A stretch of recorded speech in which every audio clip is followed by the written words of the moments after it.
Good evening. It is 6:19 p.m. on Wednesday, May 27th, 2020. And we are here for the National Board of Education meeting. I apologize. It's hot in my house and my printer is broken. So I've got a fan going and I'm trying to toggle between my screen with my agenda and my screen with people. So please be patient with me tonight and let me know if you can't hear me. We are having our meeting remotely pursuant to Executive Order 2020-04, Section 8, and Emergency Order Number 12, Section 3. Mr. Guarino, could you call the roll? Sure. Mr. Guarino is here. Ms. Johnson? Present.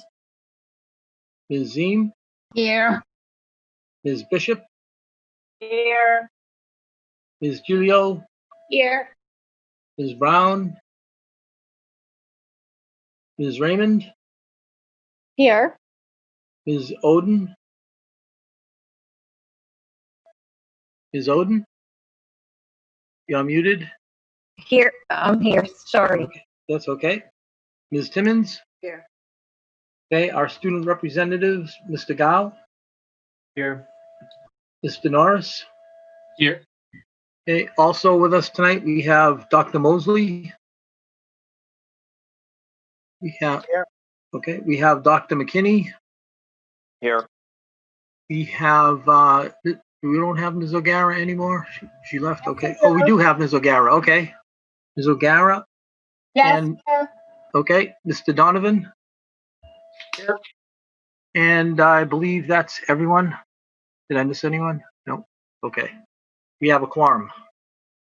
Thank you so much, Mr. Guarino. We are all participating from home because we are all social distancing. So this evening, we have nothing listed in the recognition presentation, but I know that Dr. Mosley had created a presentation regarding the question of remote learning versus going back to school and the investigation. Dr. Mosley, did you want to do that now or did you want to wait till later in the agenda?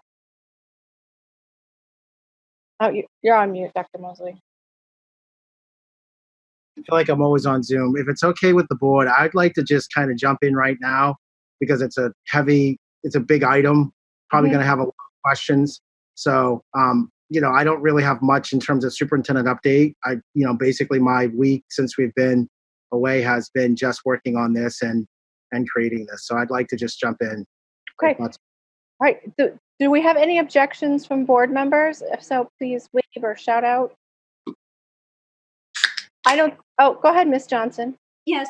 By the end of the meeting, I would like to talk about the graduation again. I want to bring that up, the high school graduation. So I want to make sure we don't end the meeting unless we discuss that. Okay. So we'll put that under unfinished business, I would say, because we have discussed it before. Okay, thank you. So I do have, as I said, my printer is not printing right now, so I have it digitally. I've made myself a note, but please feel free to remind me if I miss it. Go ahead, Ms. Brown. Going to be asking questions during the presentation, or would you like us to hold them to new business? No, I would like the questions to happen after Dr. Mosley has completed his slideshow. So I apologize. That's okay. I don't want you to have to wait through the rest of the whole meeting and then go back. That would be weird. Go ahead. So we are not making comments on the slides as we progress. We're going to wait till the end. Yeah, I think that would be most respectful given and most easily managed because I can't see everybody during the slideshow. Thank you. Also, you're very quiet, Ms. Brown. Okay, so Dr. Mosley, I will hand it over to you. Good evening, everyone. First of all, I just want to say that in this environment, there are so many different committees, subcommittees, and various tasks out there. And so part of this is that this is organic, and I say it's organic only because as we keep going from one week to the next day, there's always new information coming out from new different task force, new information coming out from the CDC, from the state, and even from the city. Just recently, the city shared their phase-in plan for reopening actually this morning with the group. So just keep in mind that we try to incorporate as much of their feedback and understanding as we start to take hold of this. Tara, I'd like to share the screen if I can. Yes, go ahead. So one of the things I wanted to show the public is, everyone see that? Can they see this? Yes. Sorry. Yes, we can see it. I'm hopefully shaking my head yes. I can't. So as we start to embark on this, and I would say that if you hear rumblings in the back, I have an AC unit going, so I do apologize. It's just hot. But part of what's happening here is that these are CDC recommendations coming from the CDC in terms of what pathways or what are the approach and safe ways to open school. And they ask these critical questions in terms of will reopening be consistent with applicable state and local orders? And if we can answer those questions with a yes, then you move over to another column. If you answer these questions with a yes, then you move over here. If you answer them with a no, then you move down here and it tells you not to open. I also wanted to share with the public, and this is very, very important because sometimes we don't recognize what one decision or one decision at the state level can have an impact on schools.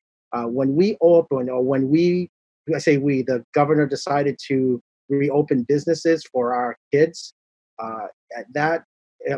Reopen businesses in the state of New Hampshire. That created kind of a ripple effect. And that ripple effect was such that that put our parents and our community in a situation where they had to return to school, to return to work. And by returning to work, that put a burden on them in terms of, wait a minute, this initiative comes out, there's a reopening.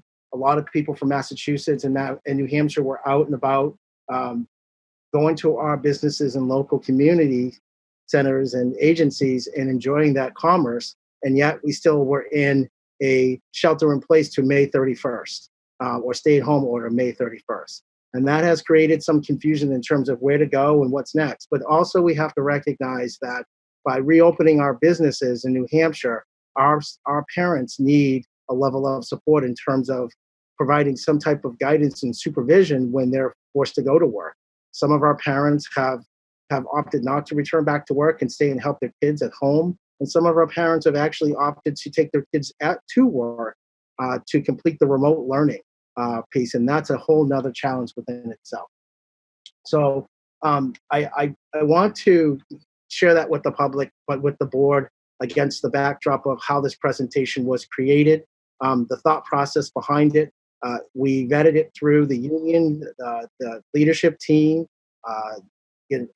the public health providers in our schools. We also had a conversation with the city, with the mayor, and Justin Cates around this plan. Always getting great feedback and changes, and I feel like I could make more changes to it as we start to progress through this. So I'm going to jump to the PowerPoint slide and try to give you a sense of the purpose of reopening. And I guess I'll start by saying there is a vocabulary definition that I want to put out to the public and to the board. There's two things that were at hand in terms of how we approach this. There was this reopening committee, and then there was this reopening. And so those, I believe, were used synonymous, and that's not the case. Reopening task force is the bigger picture. And the remote learning committee is a subcommittee of the reopening, and I'll get to that in a sec. In terms of what's been drafted in consideration for the tasks of the reopening task force is that there needs to be a commitment from members for at least 1 to 2 meetings a week. What we're looking at is examining the safest conditions to reopen schools based on several models or proposals, analyzing the data. I just showed you one document from the CDC. There's numerous documents out there coming from the Nurses Association, coming from the state. The state is still developing recommendations for public schools. All this is organic and still in play.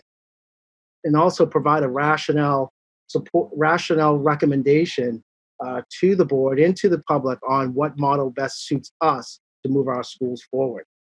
And certainly, I think it's important, it's timing. Timing is everything.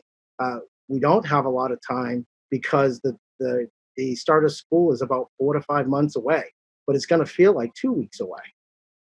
So what I've put out there, and this is proposed, is the membership to the reopening task force.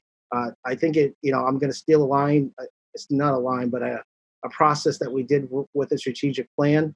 The chairs were myself and a board member. That was very helpful because it allowed myself to provide information to the schools, but also kept a board member abreast and kept the other board members abreast in terms of what was happening. We have central office representation. Special education is essential. Our plan ops is going to be essential in this reopening task force. Our communication specialists are going to be essential. Our nurses and our health officials and our schools are going to be essential to this process. Our ELL, building principal, union leadership.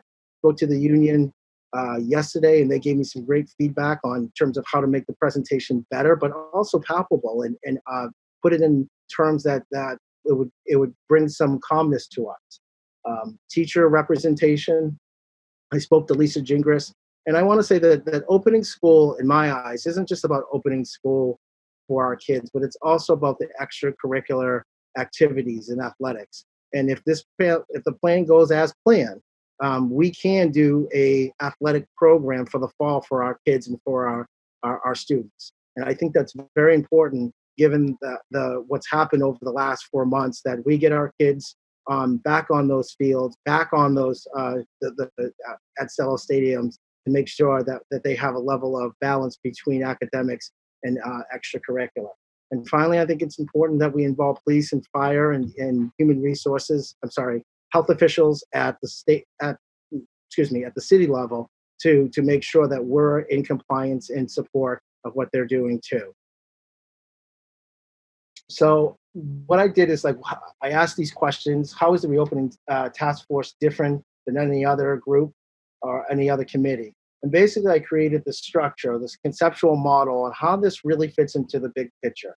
Again, this is a model I put together where you see the reopening task force at the top, then you see plant ops and transportation. We have to talk about those things when we're thinking about reopening our schools.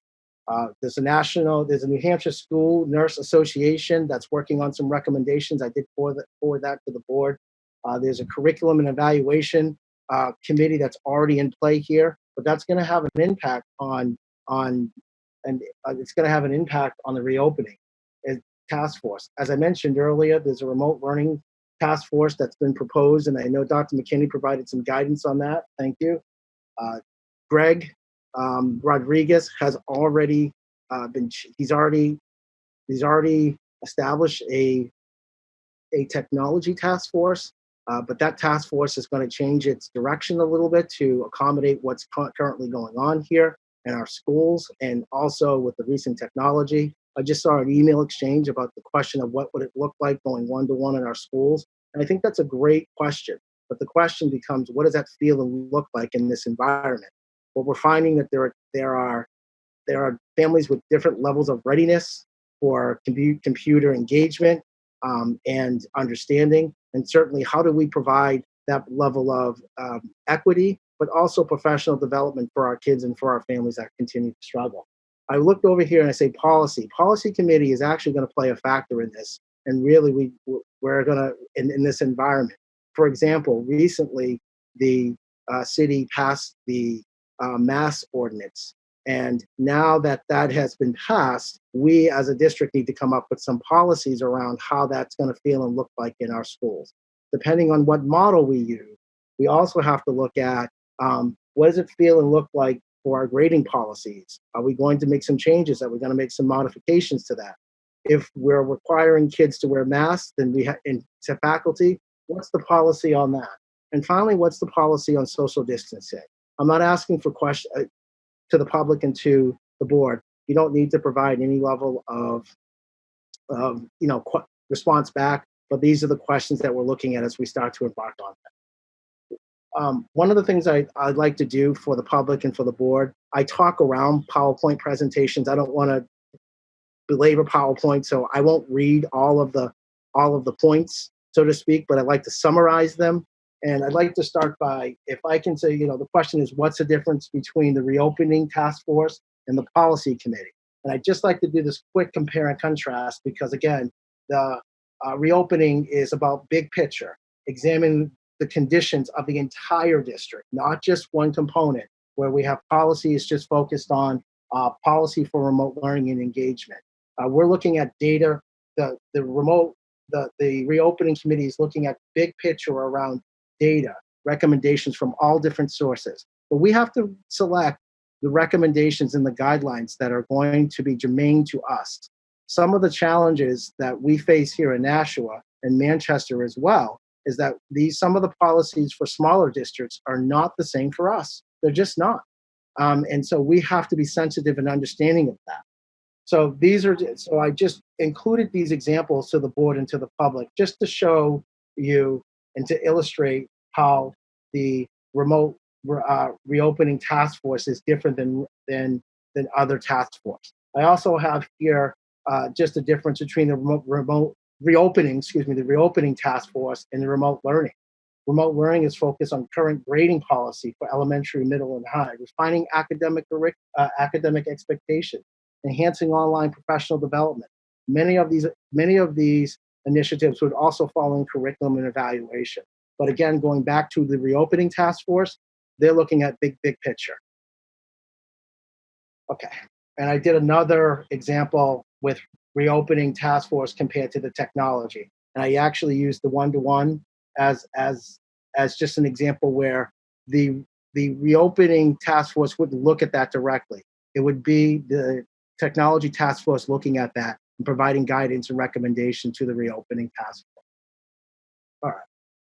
So what the next piece to this, and again, this is all drafted. And I say drafted because I didn't want to put down May 27th till approximately June 24th. That's the timeline. These are some prescribed activities and initiatives that could take place over the course of, I would say, the next 2 to 3 months. Please keep in mind, if you see some like document and coordinated a resource or staff recommendations, that takes time. What we found out in the strategic plan, that the editing process took a lot longer than ever anticipated. And it wasn't a bad thing, but when you have ideas coming from different perspectives and different points of view, it just takes a lot of time to incorporate that. But you also need some time to, what I say, step back, take a break. And, one of the things that was helpful for this weekend, I was able to kind of just take a half a day, step back and say, what are we doing here? What's the difference? What do the different models look like? Am I missing something? And what I found talking to various people, you're always missing something, but it's good to take a step back. Okay, so what I'm going to jump into to the public is three different scenarios. Model number one is normal return to school. It's basically we would go back to school as we have since the beginning of time without any type of, I would say we just go back to school. The second model that I'm going to present tonight is a hybrid. And that hybrid is going back to school and an online component. And the third thing, or remote component. And the third model I present is what we're currently doing right now. And what I'm going to talk about is the challenges, expectations, what I call safeguards we need as a district to do these things, but also making sure that not just the students, but the faculty are safe to return. So looking at this model, returning to school operation consideration, look at working environment, transportation, cleaning, serving lunches. Do we serve lunches or modify that? Accommodations for individuals and students who have been compromised in some way, or potentially have family members as well. Work schedule. For this model to work, number one, the students would have to wear some form of protective mask. Understand that it's a little bit more complicated for staff, because understand that the staff would have to wear masks as well, but we do have kids who are hard of hearing, and that's very important to understand. With that said, we do have to have and provide masks. I see Sharon pointing to her mouth, but you know where I'm going with this, right? We do have to have masks that are very clear. And believe it or not, we've investigated it, and they're all, any vendor, we're having a difficult time finding those masks, but that's essential because we do have to have clear masks for our faculty to do their job, to communicate with our students who are hard of hearing. The other thing that would happen under this model is that the administration would have to have some level of enforcement in terms of distancing among our students. And more importantly, the district would have to have a way to require some type of testing for our students and faculty on COVID-19, and also some form of testing around immunity to the COVID-19. Again, I'm not sure about the terminology. I'm not a medical person, but certainly understand that testing would be an essential part under this model. Also, temperature checks would also be essential under this model as well. Our classroom environment would need to be looked at. Certainly, we have approximately 17 to 22 kids-ish per classroom.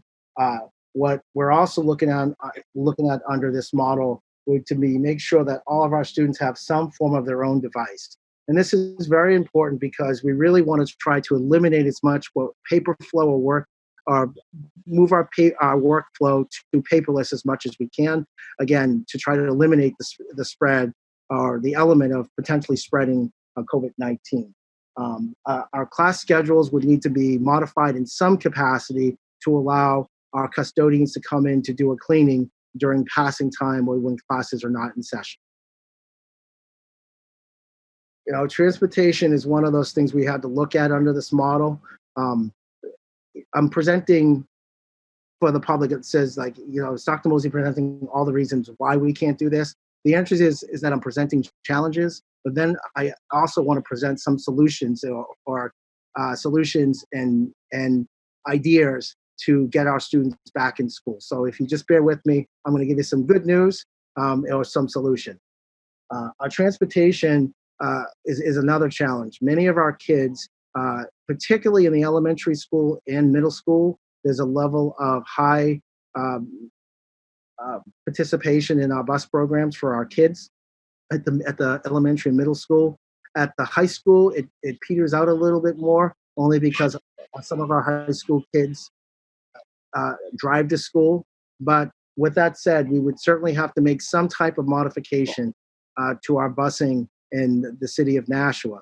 I was just talking to Sean Smith, but maybe a day or two ago, and he said to me, he said, you know, Dr. Mosey, there's this machine, and I've seen it only on TV, that it sprays, and basically what it does is that you grab the machine and you can literally walk down the aisles and spray the buses. But that would take some time to do after each run. The other thing too is that there are some recommendations, transportation recommendations that are out there that say, if in fact you are going to run buses in this environment, here's the recommended seating pattern. That would have an impact because we might, again, depending on how this all shakes out, because, you know, we haven't run this model, we might have to add more busing as a result of some of these recommendations coming from transportation. Finally, you know, another concern, another variable that we cannot control is that at some of our bus stops, we do have kids who congregate close together when they're waiting for the bus. That's not something that we can control, but it's another variable that we're dealing with when we talk about opening up under this model. So all of that said, you know, certainly if we decide, the board decides to go with this model, there is a level of modification to student arrival, staff arrival, student schedules, the end of the school day, also extracurricular activities. I want to just share with the board right now and the public that, well, hopefully if we have a board meeting 2 weeks out, Lisa and I are going to present a plan to get our basically our students back on the field. We're you know, with this plan, we're going to have our kids participate in athletics and really get them engaged in sports. So I really wanted to just share this to the public, another conceptual model to think about when we look at this, everything that I've shared with you. Again, I'm just talking around the challenges under this model is social distancing enforcing masks. Cleaning is always going to be a challenge no matter what model you decide. Transportation, cleaning of the buses. Positives, certainly when we have all our kids back, there's a level of socialization for our kids. Teachers can participate in normal PD, implementation of special education programs. We can deliver special education program because they're face-to-face with us. And we can now track and monitor our kids' social, emotional, and wellness. But also, anytime you have instruction compared to remote, anytime you have face-to-face instruction compared to remote instruction, face-to-face is far more superior. Areas of development is screening of kids, screening of the staff, athletic schedule, and of course, what I look at is the risk factor. Under this model, there's of course a higher risk of kids coming into contact with COVID-19 if we have them all coming back at once. Model, excuse me. I also wanted to share with the board and the public, if we were to go with this model, what are the financial considerations to think about? So part of what this means is that we'd have to hire additional cleaning staff for our buildings and for our schools. One of the things that I talked about with our school nurse, our head nurse, Gina, and also with the city is that, and I'll just say it publicly and write to the board, and it sums it all up. We have to create a health and human service infrastructure for our schools. We don't have that, and we don't have that, and we need that to open up under this model and model number 2. This isn't something that we can add to another nurse's responsibility. Right now, Bob Chopra is in charge of the nurses. And this isn't a knock on Bob Chopra. Please don't take it that way to the public or to the board. And even Bob knows this. Bob doesn't have training as a public health official. He doesn't have training as a nurse. He took the job because there were cuts and there was no one else standing, so he took on the responsibility. We need a dedicated person, a director at the central office to coordinate all of the services that we're going to need to open up under this model and model 2. That means making sure that when we do our testing, our screening of our kids, anything to do with COVID-19. But I also want to use a phrase that I heard from Justin Cates, and I thought it was a very appropriate phrase. He used the phrase COVID-19 debt. And in COVID-19 debt, I said, what do you mean by that? He said, the debt that has been accumulated as a result of this. Our kids' social emotional well-being, our kids that have not been socialized, our kids who have been pretty much taken out of everything that they've known in terms of structure and had their world kind of transform into just doing this meaning talking and interacting on a screen. And there's a debt there that needs to be cleared in a way that we need to pay attention to. So these proposed positions are to start to really do a comprehensive job monitoring our kids' COVID-19 debt, but also tracking and making sure that the kids and faculty that come to our schools are screened. There is a level of consistencies in terms of reporting out to our city officials. I've been working closely with Bobby Bagley. She's been great. But at some point, if we go back to school, I don't have the expertise to work as a public health official to communicate on the level that our schools need to make sure that our kids are safe. And no one in central office does. And that's not a knock on anyone, but we need that conduit where we have a director who's getting all this information at the elementary level, all this at the secondary level. And I put down athletic, Brentwood, and staff. And we need a third person who's going to be working closely with our student athletes and our coaches to make sure that protocols and procedures are okay, that our student athletes get tested, but more importantly, even our student athletes who are competing against other schools, that person is going to serve as a liaison to make sure the other schools' athletes are tested and safe to compete as well. And also, we're going to have that person is going to be responsible for staff. We have 11,000 kids in our district. We also have approximately 3,500 employees, and we're a small city in some respects, or even we're larger than most districts except for Nashua. And so we really have to do this right and well because it's important. But more importantly, if we make a mistake or there's a shortfall, it could shut down not 2 or 3 schools, but it could shut down our schools for 2 weeks. And that's the level of consistency and oversight that we need to open up under this model number 2. I also talked to Gina and I said, what is it? How many nurses would it take to have consistency in the district? And basically, for some of the board members that if you don't know this, I'll just share with you. Some of our elementary schools just have 1 nurse, and therefore, when that nurse is not there, we move nurses around as a substitute, and we do the best we can to get to cover for nurses that are not present.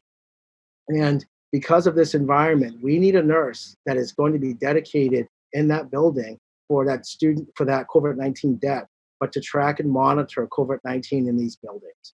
And it's very important because one slip up or one mistest or one miscommunication and not having that point person can shut down buildings, if not the school. Sometimes we tend to think that, oh, well, it happened in this building. One student might have been positive or they've been identified. But understand that most of our kids have siblings, multiple siblings throughout the entire district. And so that's why there's a level of oversight that we do need. You know, I put down financial materials. Again, I put down, 5 to 15,000 to 20,000 masks. We still have the converting our Nashua High School South back to a regular working high school. I know there was some discussion around laptops. We want to make sure our kids have the proper technology to engage in the curriculum, whether we're online or online or in person. And there was a case, I believe, in Canada in a nursing home where the ventilation system was not sufficient, and what it was doing is actually recirculating contaminated air. And I put Dan has been working with Sean, and we need our ventilation system district-wide to be up and running under this model and model number 2 for any of our kids and faculty to come or to be part of in-person learning. That is essential. It hasn't, and Dan can, if there's questions about that, Dan can answer it, but these are considerations as we start to embark on reopening our school. Testing material. Testing is going to be a part of this reopening. If we choose model 1 and 2, because we have to have a level of testing for our kids and for our faculty and processing and results. And even if the testing is negative, we still have to communicate that to the city and to the state to know that we're doing our job and also keeping kids safe. I spoke about athletics. I think that under these factors that I talked about, we can certainly do and participate and have athletics if we decide to go this way. But again, we have to put in some protocols around competing. Like, for instance, no spatting is not okay. Certainly, there's going to be protocols and procedures that Lisa's going to put in together for coaches, preparation, testing. All of these things are consideration when we are considering as we start to reopen. All right. If I could jump to Model 2, and for the public and for the board, this is just a hybrid of remote learning and in-person learning. The goal, I ran this model through a couple of teachers, and I was like, what if, but. The idea is just to keep buildings at 50% capacity for students and for staff. That's the genesis of it. I don't want the public and the teachers or the administrators to get into the weeds on this, because we could do that all day.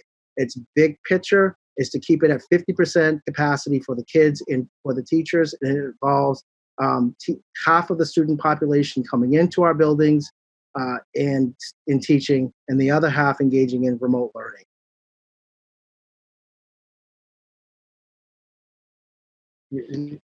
So in essence, the students would run in shifts.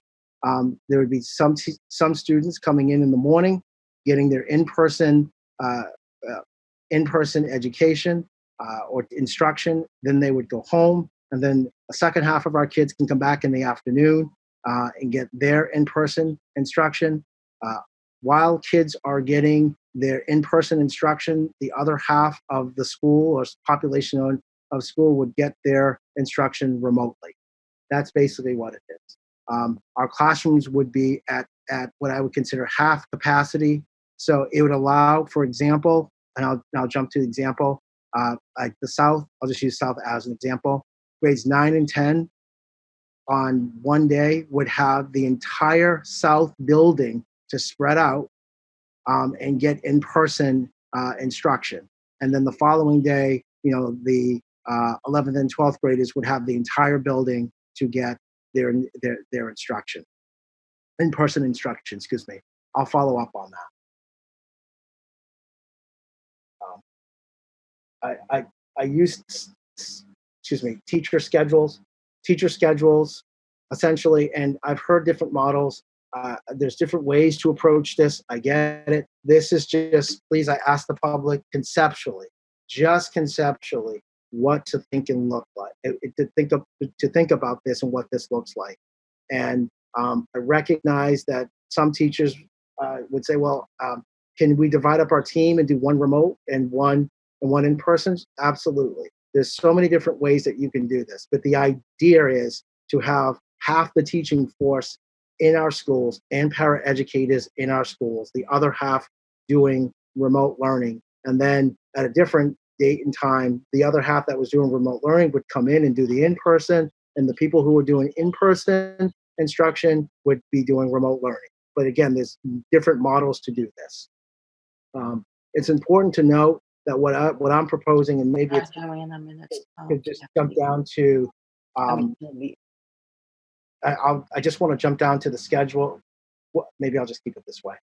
What's important to note is that what I'm proposing here in the schedules, I'll get to it, is that this hybrid would run essentially 4 days a week. And one of the days, I picked Friday, but one of that Friday would be all remote learning for the entire district. It still means, and the reason why I picked one day is because that one day, the building would go through a deep cleaning. So it allows us that constant, we break up our kids and our faculty 50-50, they go home, we clean the building, the other 50 come back in, we go home, clean the building, but it gives us that balance of not having everyone in the building at one time, but allowing ample time to clean and get through our education as well. Again, we talked about Model 1, Model 2, nothing has changed in terms of our students and expectations from wearing masks. Our faculty would need to wear masks. We would still have to do testing for our kids. It wouldn't be as much, but still it's very important though that we have the testing in place. We also would have to do temperature checks. Everything that we talked about in protocols for Model 1 would still apply to our Model 2 in this format. We still got to make sure our ventilation systems are fully operational and appropriate as well.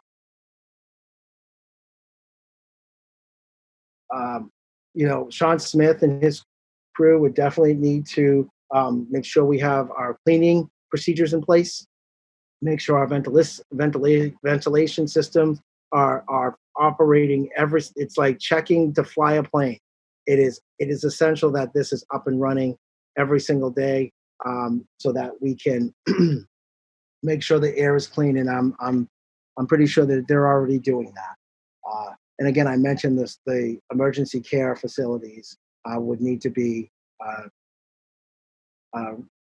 deconstructed at our South, and we need to make sure that the emergency center is deconstructed and our South High School is put back to what it should be in terms of a high school. Now, if some high school teachers and middle school teachers and elementary teachers are looking at this, this is an overview. This is conceptually. This is just big picture. Please don't read into this. I had one educator tell me, he's like, so you're looking to go to you should write down day A, day B, and I didn't do it that way. I didn't. Someone said, well, you should do Monday, Tuesday, have Wednesday be the day that is the the day off and then do Thursday, Friday. I get it. I'm not trying. I'm trying conceptually, just to share with the public and with the board what it looks like to do half days. This model, what it looks like is that on Monday, the ninth graders would go in, ninth and 10th graders would go in for a full day of in-person learning, whereas the 11th and 12th graders would be home for the whole day doing remote learning. On Tuesday, the 11th and 12th graders would be doing in-person. The 9th and 12th graders would be at home doing remote learning. In the end, there would be equity in terms of all grades would get 2 days of in-person learning, 2 full days of remote learning, and that last day would be remote learning. So everyone's getting 2 days of 2 days of in-person learning and 3 days of remote learning. Again, because we have to have that day off. I put together another model. Again, please, public, teachers, big picture. Essentially, all we're doing is splitting up the grades. 9th and 10th graders would go in the morning to get in person, while the 11th graders and 12th graders would be remote learning. And then in the afternoon, the 11th and 12th graders would be in, and the 9th and 12th graders would be in remote learning. Again, breaking up the schedule. I did get some feedback. I don't think people can see this, but I want to jump down to the 6th graders. Just thinking out loud, it would be the full 6th grade, half of the 7th, half day, and then the other half of the day, the afternoon, would be the other half of the 7th and the 8th, and the 6th and half of the 7th would do remote learning. It's just breaking, again, to the public, it's just making sure that there's always about 50% of the faculty and the students are in the building at one time. 50 in the building and 50 doing remote learning in some way or another. Again, I'm not married to it. There was a suggestion put out there from someone I have a lot of respect for in terms of scheduling. And she said the day the day that would work well for her, she thought the day would work well is that Wednesday to have off. Here's the conceptual model of that I created. Challenges is always, doesn't matter if there's 2,000 kids in the building or 1,000 kids or 300 kids, you're always going to have trouble with enforcing social distancing with students. It's just a reality. I think we can manage it if we get them spaced out enough. Cleaning is always a challenge. Transportation, cleaning, student socialization, normal PD is always an interesting consideration. Implementation of specialized program, we could do it under this model because the kids are with us. We can track our ELL kids, and really we can start to repay that debt under this model as well. Screening of students, staff, athletic, that is always areas of development. But I do think if we have the proper personnel and support to do that, I do believe that we can do this model in some way or another to help our students and families. The risk is still going to be high of transmission of COVID-19. I say high, but not as high as the first model, but we should note that there is that risk because there are kids in the building. If I'll just pick on the high schools, there's always there's about 2,200 kids or even around there. There's 1,100 kids in the building. So even when you have a reduced number, there's still that possibility of transmission. I'm still a proponent of hiring these. And I don't want to get caught up in the names. These are names that I kind of made up with some input from our head nurse. But certainly, we still need to have these individuals in the district to make sure that we're tracking and monitoring COVID-19 and our students as we start to transition in. I just also want to note under this model, the intent is still to have athletics for our kids and for our families as well. And finally, this is no stranger. It's the third and final model is remote learning. We're currently in that model. We still have some recommendations, some refinements, I would probably say, on this model. But certainly, we could always continue with this model.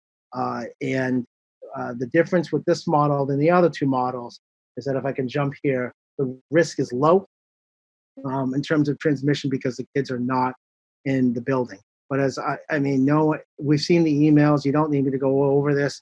There is a high level of fatigue. There is a high level of monitoring kids. That's been a challenge.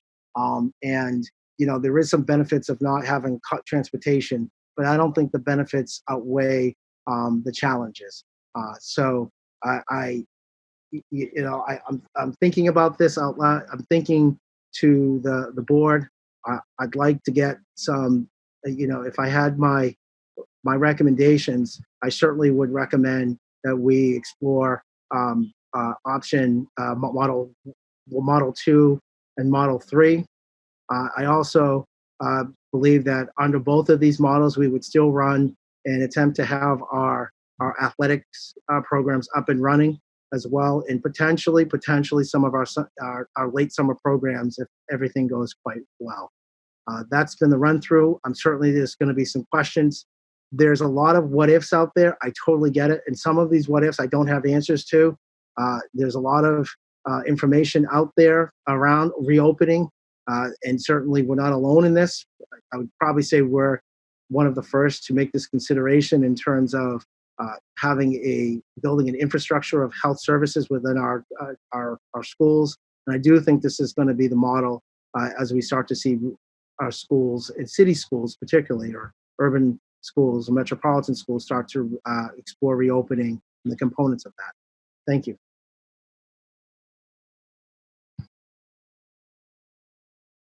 Okay, thank you, Dr. Mosley. I appreciate it. I am asking that people use the chat feature to let me know if you have a question or comment, because I cannot see everybody while Dr. Mosley is screen sharing, and he might want to go back to the slide to clarify a question. I assume people have questions. Okay, Mr. Norris. Thank you. So I have two questions. So the first one is in relation to Model 2. So in Model 2, that's the combination of, or I don't know if this is Model 2 or 3, but where you go in for the half day, like 9th and 10th graders would go in for the half day, and then 10 and 11 would go in for the second half of the day. So a teacher would either would go in person for the whole day, or half and half, or all remote learning, right? We wouldn't have a teacher trying to do both and handling half classes online for the whole day and trying to do double duty. That's a question getting into the nitty gritty. And, certainly I think the teachers would come up with a schedule that works for them individually. There are departments, some of our teachers, and there's got to be a level of flexibility. And again, I'll give you this best example. For instance, if there are teachers that, let's say there's an English department of 12 teachers at the South, and they recognize that there is 6 teachers who prefer to do the remote learning, and there's 6 teachers who prefer to do the in-person. Then maybe that's an opportunity for those teachers to divide up the tasks according to their skill set and strength. There might be a teacher that has one day all remote learning, and the rest of the days to be in person. But that's getting into the nitty gritty. Again, I want to say, I say the 9th graders. One person said to me, "Well, how about we do it by the alphabet?" Totally get that too. I mean, that's not the purpose of this discussion. I want to just share to the public and to you. It is just the goal is to get half the kids in the building and the other half remotely engaged, so that we eliminate as much as possible the spread of the virus. Thanks. So I got one more question too, if that's all right. Go ahead. So I appreciate you seem very thorough with this presentation.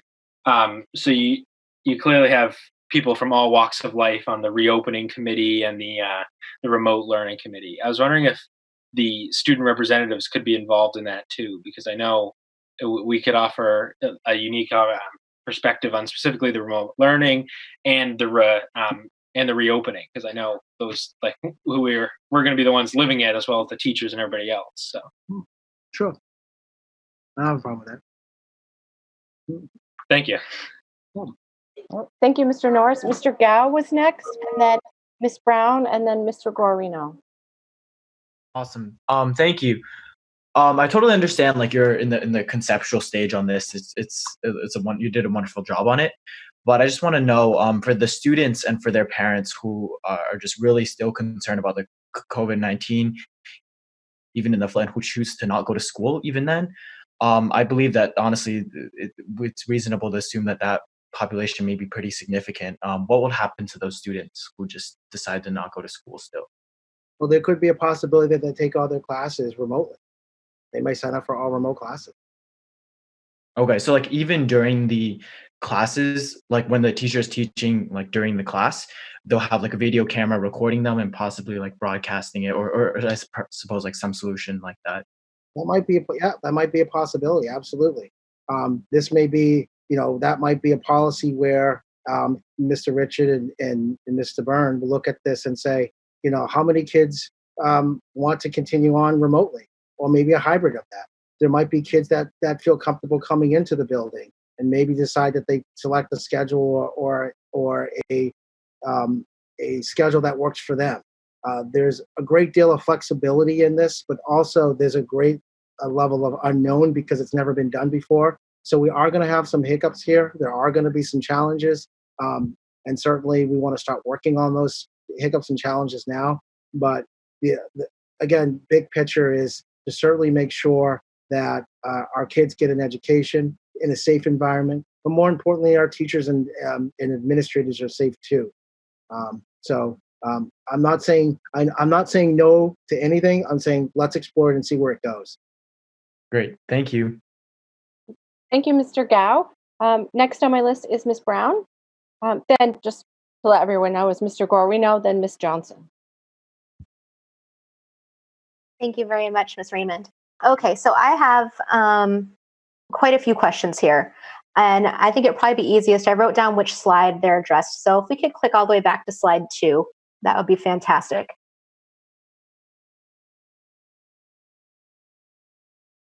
All right. So actually, let's go down to slide 5. So I think I just want to clarify whether we're talking about running both of these task force simultaneously, the reopening task force and also the remote learning task force, so that you'll be working on solving the problem of how to reopen the schools while we're also creating policy, improving expectations. So this is actually 2 committees with separate tasks running simultaneously, correct? All right, excellent. I actually am pleased to hear that. All right, so let's see. Let's click down. Can you bring up slide 4 for a minute?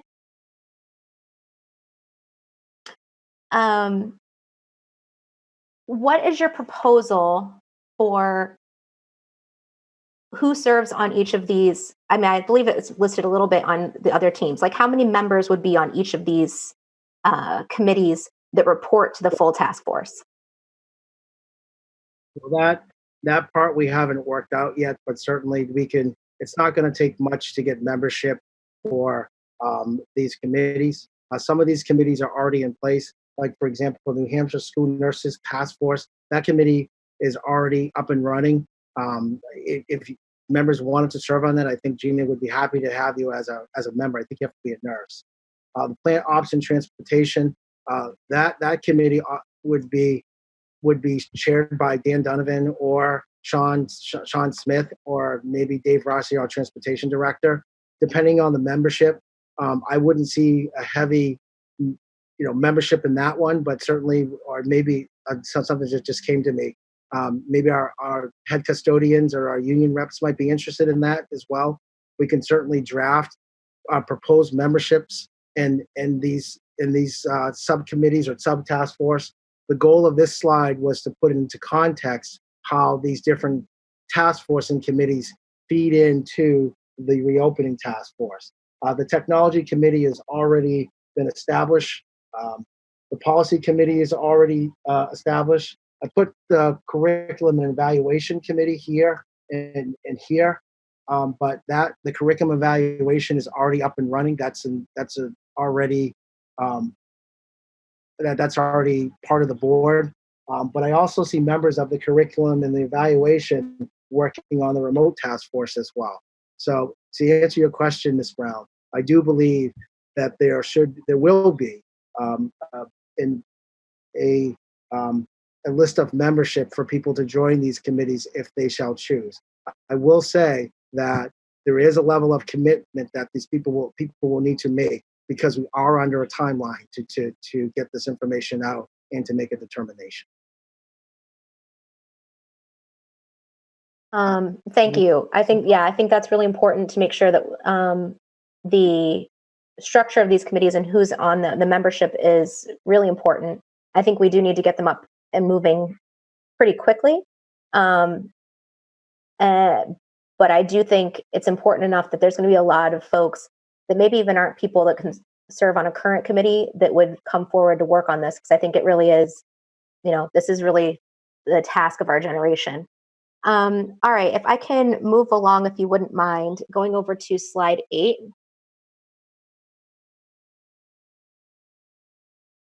Thank you, sir. So I was just looking about the proposed timeline. So you're looking at having a presentation for what we're going to do for the school year by the end of July, correct? Ish. Okay. All right. Thank you very much. All right. So I'm going to admit, so the next 3 notes I have are mostly on slide 12. And I'm glad that you commented on the idea that you do see some potential in looking at more than one model, because reading through this several times, I'm glad you gave it to us in advance. I was quite panicked that the direction was all scare and with no looking for a lot of things that make it really difficult to reopen a school. When you've got, and I don't know specifically, and I know this is getting into the meat of it, requiring tests for students, I quite honestly, I just cannot see how that would work in any scenario. I could see a doctor's note to return to school after you've been sick, or in that perspective, but I think having that listed as mandatory gave me great discomfort for seeing that. How do you see, when you list that as mandatory, do you see that as an mandatory in order to come into a building? I see it as a safety piece because, and one student that has COVID-19 could potentially shut down the school. And to be honest, I do see it as mandatory. And maybe it's controversy, I get it, but it's the price of reopening school safely for our kids. And I think there are parents out there that want to hear that the school is going to take this step to keep their kids safe. We also have faculty too, who also have kids and family members that have compromised immune systems and family members that are susceptible to COVID-19. And so we have to do as much as we can to screen out our faculty and kids. And I would say that the testing would be for our faculty as well, including myself. I don't want to go. I should not be at work if I test positive for COVID-19. And we do have faculty. We have, and the research is out there. I didn't put it in there because I didn't want to be too negative. But we have kids who are stronger and healthier than most people. Well, I shouldn't say most adults on this Zoom call that show no symptoms of the COVID-19, but yet they are symptomatic. And so they can't be in school and they have to be isolated for 2 weeks and monitored. So it ties into that if we don't have this level of supervision and oversight, then we can't successfully do our athletic events and do other things as well. So it's just a thought. It's an idea. I do believe it's important. Okay, thank you for that perspective. All right. You All right. disagree So with let's me, see. I clearly disagree with You disagree. that, and Okay. so. All right. good. We can move on to slide number 15. Okay. Oh, actually, maybe I got that one wrong. Is that the Health and Human Services slide? Yeah, I can get that one. Sure. Hold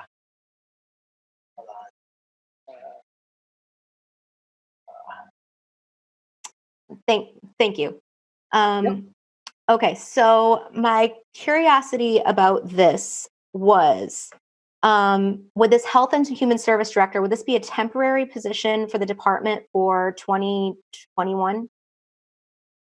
I couldn't say that. I think we need this position until, and I want to be realistic until we can clear this hurdle. It could be 2 years, it could be 4 years. I really don't know. So So we're not necessarily thinking of creating an entire new department in perpetuity, but at least until this this is minimized. Or, I mean, if it's going to become a whole new department for staffing, then that's obviously quite a different conversation or budgetary perspective. Sure. Yeah, I would like to say, I would love to say we need it for 1 month, Ms. Brown. I really would, or 1 year. But we don't know what we don't know. And what we're finding out is that this virus keeps evolving, keeps changing, keeps affecting our kids differently than adults. And we also have to be careful. Maybe to your point earlier too, we do get kids who are going to get sick in the fall. It doesn't necessarily mean they have COVID-19. It just means they got the flu or they're sick. But also balancing out that information and testing and communication is something that we as a district would need to get. We would need these individuals to do that. It does seem like we would need experts in place in order to make this happen. Let's see. My second question on that same slide is, what is a COVID-19 nurse? Is that different qualification than a traditional school nurse? No, it's a traditional school nurse, but I wanted to designate the point of that is just to say that, just to emphasize to the board and to the public that we would have a nurse dedicated to all of our buildings, specifically monitoring and tracking the COVID-19 and the testing in that particular building. It's like a point person. Some of our teachers, when they come back to school, they're going to have some questions, and no one in this room can answer them because we don't have that. I shouldn't say that. I don't know. I'm sorry. You know what? Miss Bishop. Miss Bishop, I'm sorry. I think you work in the medical profession, so maybe I misspoke there. I think that there are questions that people are going to have in addition to COVID-19 that need to be answered immediately, and including COVID-19. And I think having this nurse or as a designated person within their building, it'll feel for our kids and for our families and for our teachers that there's a person in the building that they can go to if they have any questions. And I think in this environment, there's so much information out there that we have to put it into a context, and it's vast. It really is vast. So definitely that person would be there to help support our kids in faculty, but also coordinate communication upwards and into our faculty. Thank you. Let's see. So next one was slide 20. So right underneath. Let's see. This was actually more of a comment than or maybe an idea for the future for the task force to discuss. If we're going to need 15,000 to 20,000 masks for faculty and students, if we want to keep them from, if we want to make them reusable, we may look into using PTOs, moms, dads, volunteers to make like a mask assembly line, because I'm a quilter. I like sewing, and I know a lot of other moms in my own daughter's PTO would be happy to spend the summer making things for kids to keep them safe. So that was more of an idea than a question. More the merrier. And so let's see, I think the next one was 34.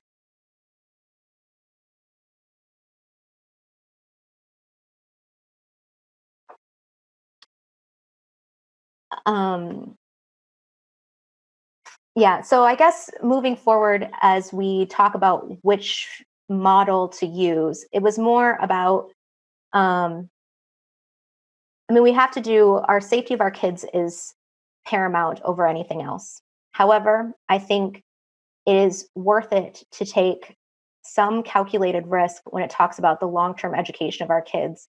And I think that is especially important at the elementary school level. I really don't see how we can logically facilitate learning for elementary kids remotely. They just need, I mean, all kids need that hands-on environment, but elementary school kids need it specifically. So as we move forward and look at different hybrid models, again, I acknowledge that this is a concept model. I would like the task force to focus on making sure, even if we can't get all levels of school in the classroom, maybe modified schedule that we take elementary kids to the high school and spread them out even further, or something to make sure that those kids are getting reached out to, because, you know, they don't even necessarily have the skills to turn on a computer at this point, let alone get to that, take it to that next level and learn something from the machine other than watching a video. So that would just be my recommendation moving forward, so that I would like to see some kind of one of the future concept models to include, to really focus on that. I have a response. Yes. Yeah. So Sharon and Heather, you think, I'm just going to ask for some feedback. Do you think I should talk about the Fenway Park or just leave it alone? I would save all of that for after a task force gets created and having those discussions within the task force, because I don't think that the idea right now is for the board to do all the task force work and make all those decisions. I think the idea as proposed is to have us approve or make a motion to approve a task force to look into this stuff and then have that task force report back to the board. Does that make sense? I just don't want us to get lost in the weeds. I agree. It's 7 o'clock already. Okay, I agree as well. All right, Jessica, offline, I'll talk to you about something that I was thinking about, but thank you. Thank you for that feedback. I'm sorry to interrupt, Ms. Brown. Thank you very much. Let's see, I guess finally, my last part of this necessity for multiple task force moving forward for reopening and also remote learning. I don't like the idea of the remote learning task force to be continuing the current structure, because I think that there is so much room for improvement.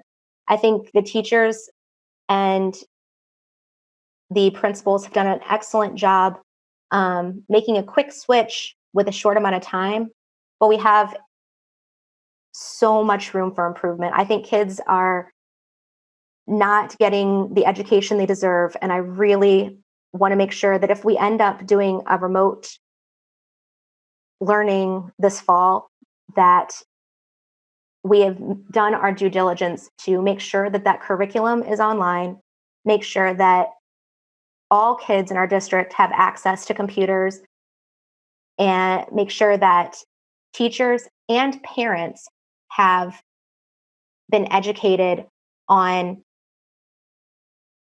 how to use their technology, not just how to learn, or not just the actual information that they're learning, but the technology itself. So I would even propose sometime in late summer that maybe we come up with some kind of outreach to families that they can learn how to use the technology to whatever situation we're in, as well as teachers. Thank you very much. And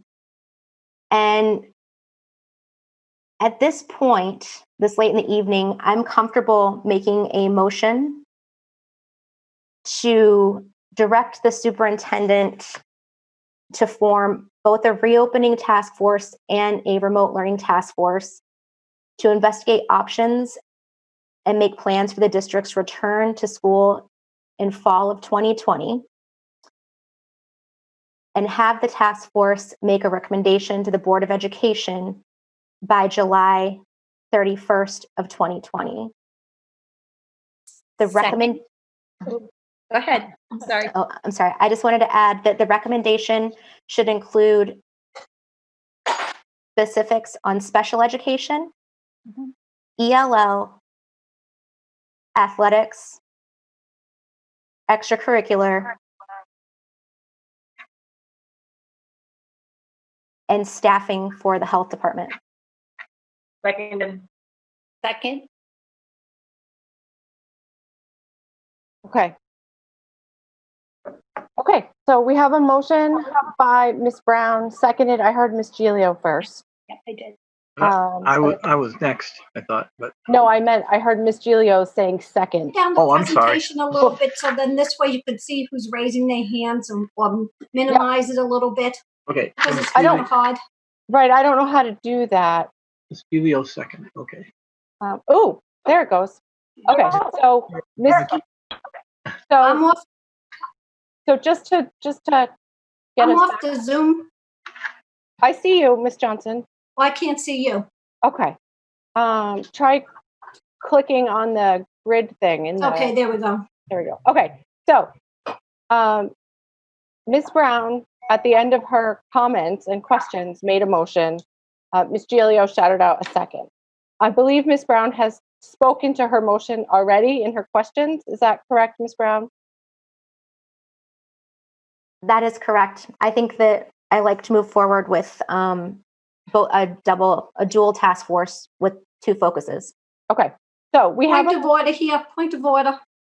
yes, Ms. Well, didn't give anybody else a chance to speak to the whole presentation. You just threw a motion in and you let him make a motion here. And several of us wanted to speak on this whole presentation. I have a lot of questions here. And, if we want to talk about the motion, she left out two important people. That's the teachers and the parents that should be part of this. You don't leave important people out like this whose kids are going to the school, and you shouldn't have accepted the motion. So I'm going to vote against the motion because you should have left the discussion open. I'm sorry, Dr. Mosley, if you're not very happy about this, but I'm going to tell you something. I'm outraged by this whole presentation. Okay, well, Ms. Johnson, there's no expectation that I would not continue to go down the list of people with questions. You're not the only one who also wanted to speak, but it is not unusual during a discussion for someone to throw out a motion during their time on the floor. Having said that, Ms. Brown says that she has nothing else to say towards her motion. On my list, the next person on the list who had indicated they wanted to speak was Mr. Guarino, then you, Ms. Johnson, then Ms. Gilio. And you may, of course, ask more questions about Dr. Mosley's presentation or speak about Ms. Brown's motion because they're basically tied together as we move forward. So, Point of order again, but usually when you have a motion, you're speaking on the motion that's on the floor. yes. And that's what's on the floor, but there's more than just a motion that's on the floor that has to be discussed. Does anyone have any objections to continuing to ask questions about the presentation as opposed to limiting our discussion now to the to the motion? No objection. I think they're kind of one and the same. Me too. Okay, Ms. Brown, and then I would be willing to table my motion until after Ms. Johnson and everyone else has their chance to speak on the slides. We could move it to the item after this discussion closes. would that satisfy you, Ms. Johnson? Oh, absolutely, because I think there's more to than the motion Okay, that people have. thank you. So Go ahead, Ms. Brown. I move to table my motion until after everyone has finished their discussion on the presentation by the superintendent. Okay, I'll second that. Mr. Guarino, can you call the roll on the move to table until everyone's had their chance to Okay. question the superintendent? On the motion to table the motion until after the discussion of the presentation, Mr. Guarino votes no. Ms. Johnson, Yes. Ms. Ziem, No. Ms. Bishop, No. Ms. Gilio, Yes. Ms. Brown, Yes. Ms. Raymond, Yes. Ms. Oden, Yes. Ms. Timmons. Yes. Okay, I have 3 noes and 1, 2, 3, 4, 5, 6 yeses. The motion is tabled. The reason why I voted no is because I had a question on the motion, but I'll throw it doesn't out matter. there. I guess I'll have to wait. Well, I suppose you could still throw it out there. So, Mr. Guarino, you have the floor. Thank And you. then Miss Johnson, and then Miss Gilio. And I Okay. can see everybody now. So hands or Miss Ziem or Miss Oden, just let me know. Shout it out if you would like to be on the list. Okay, I have a comment about this issue, and then I actually have a question on the motion, but I don't. I guess that question can wait. But in 1968, I just want to tell a story. I know everybody's been. We've been long on this issue, but in 1968, my high school burned down, and I was supposed to go to my sophomore year. That high school was built in the 1930s, so if you look at Elm Street, it was exactly like Elm Street Middle School, which was Nashua's high school. It was built during the same time. It was in Medford, Mass. And so what happened was over the summer they rehabbed part of the school, and we actually had afternoon sessions for sophomores with my sophomore year. So I went to school from 1 to 5, and the juniors and seniors went to school in the morning from sometime like 7:30 to 12 o'clock or 12:30 there, something like that. And we only had sophomores, juniors, and seniors in our high schools in those days. Our freshmen were in the junior highs or the middle schools. But the reason why I bring that up is because it is somewhat similar to the situation that we have now, what we're trying to accomplish here. And it took a lot of changes. It took us. We had to adapt to a different schedule, and we didn't have to worry about disease. So it's a little different because it's much more dangerous now with people with compromised immune systems and with some of our students and some of our teachers with breathing problems, etc., asthma, and things like that. So it's a little bit different, but in some ways it's the same. You know, it required us that we adapt to the changes, and we all got through it. And in my sophomore year, they built a brand new high school. So my junior and senior year, I was in a brand new high school. It took a whole year for us to do it. So I just want to say that, this is a tough situation right now for all of us. And I just bring that story up so that people know that some things like this have happened before and we got through it. And I think we're going to get through it again. And so I just wanted to tell that story. And because Mr. Moshe is no longer with us, so we need some stories from the old days too. But anyways, I believe that Ms. And I'm just going to have a quick question, and then I'm going to leave the floor. But I believe Ms. Brown's motion to create that committee was based on Dr. Mosley's, based on his presentation, and I saw that teachers were involved, and I saw that parents. I didn't see parents, but because it was real quick. So I think we have a lot. We have a very diverse number of people in this committee. So I don't think people are being left out. And you can correct me if I'm wrong, but that's my question about the motion. When we do have that motion, is it going to be based on Dr. Mosley's recommendations for the committee? Thank you. Thank you. Go ahead, Dr. Mosley. I just wanted to dovetail. Thank you, Mr. Guarino, for the story. I love it. And my former high school, Brockton High, many moons ago, went in sessions as well, morning and afternoon.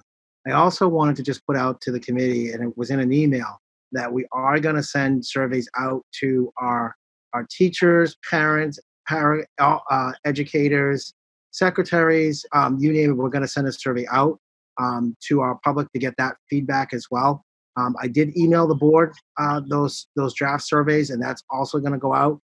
We're also going to make sure that those surveys are in different languages to get feedback from our ELL community as well. So we are going to solicit that feedback. And the best case scenario, I wish that I could go out to all of the schools and do a SWOT analysis, but just on timing and getting people together, that's not the safest way. So we are going to incorporate that teacher perspective and parent perspective. We'll just have to do it through the surveys, but also through the committee work as well.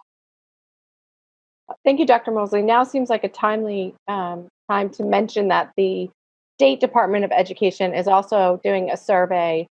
They have a variety of them, whether you're a stakeholder, a parent, an administrator, or a teacher.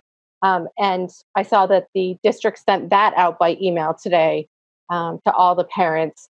So please, if you're watching, complete the state survey. It takes like 20 minutes, but I think it will be really worthwhile so that they can have that data and then they can send it down to us to help if we form a task force on what our task force is doing.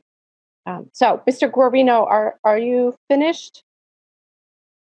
Yes, I just want to mention one more thing, that our high school, my graduating class had about 700 kids, so it was a big high school. It was about 2,000 students that had to go on double. You know, it wasn't the whole district, but I agree with Ms. Brown about elementary school. It's much difficult with remote learning in elementary school, and I hope that this reopening committee will take those special circumstances for the elementary school teachers, parents, and students. It's much more difficult to do remote learning, so we can have at least some face-to-face going on there. That is safe. That's safe for everyone. So that's all I wanted to say. All right, thank you, Mr. Guarino. Ms. Johnson, thank you for your patience. Thank you have you the so floor. much. Okay, I've got tons of notes that I've taken, and somehow I didn't see the presentation in my packet this week. I don't know why. But I've got tons and tons of information from different doctors, epidemiologists all over the country. Dr. Scott Atlas says that the schools should not be closed anymore. These kids need to be socializing again. The other question is, how could CDC make mistakes again about where the virus lives? How does it live? Then, at the beginning, we heard Dr. Fauci say, we don't need masks, and we need masks. It lives on surfaces. It doesn't live on surfaces. I don't think we know what it lives on anymore. So I've compiled all of this data because I always do my homework. But I guess I agree with Ms. Brown on some issues here. First of all, this tracking of students. We have a HIPAA law, Privacy Act, and FERPA law. To test students, I need to find out whether or not that's within the realm of it. Are we testing them privately, screening them on temperature checks? Are we going to swab them? Parents have to give their consent on this. It's just not an easy thing that we're just going to say, do it. There's a lot of laws in place. I know if anybody read the paper today or anything, I think it's in the paper, Nashua is being sued over the masks. Now we're being told that students 10 and under shouldn't wear masks. We've also been told now that masks are no good for any length of time because it can cause respiratory problems with the lungs, the CO2 and the O2 builds up. People who have problems might not be able to wear masks. I also, asymptomatic. That's the new word now for 2020, essential and non-essential. Those are new words. Because how many times before this COVID did we go into hospitals because we broke a foot or something in the middle of flu season? Nobody ever wore masks. They come home a few days later, maybe it came down with the flu. So the question becomes here about how are we going to implement this, that it's safe for everybody and everybody can wear a mask? Talk about being in school. I grew up with split sessions in New York. High schools went half day.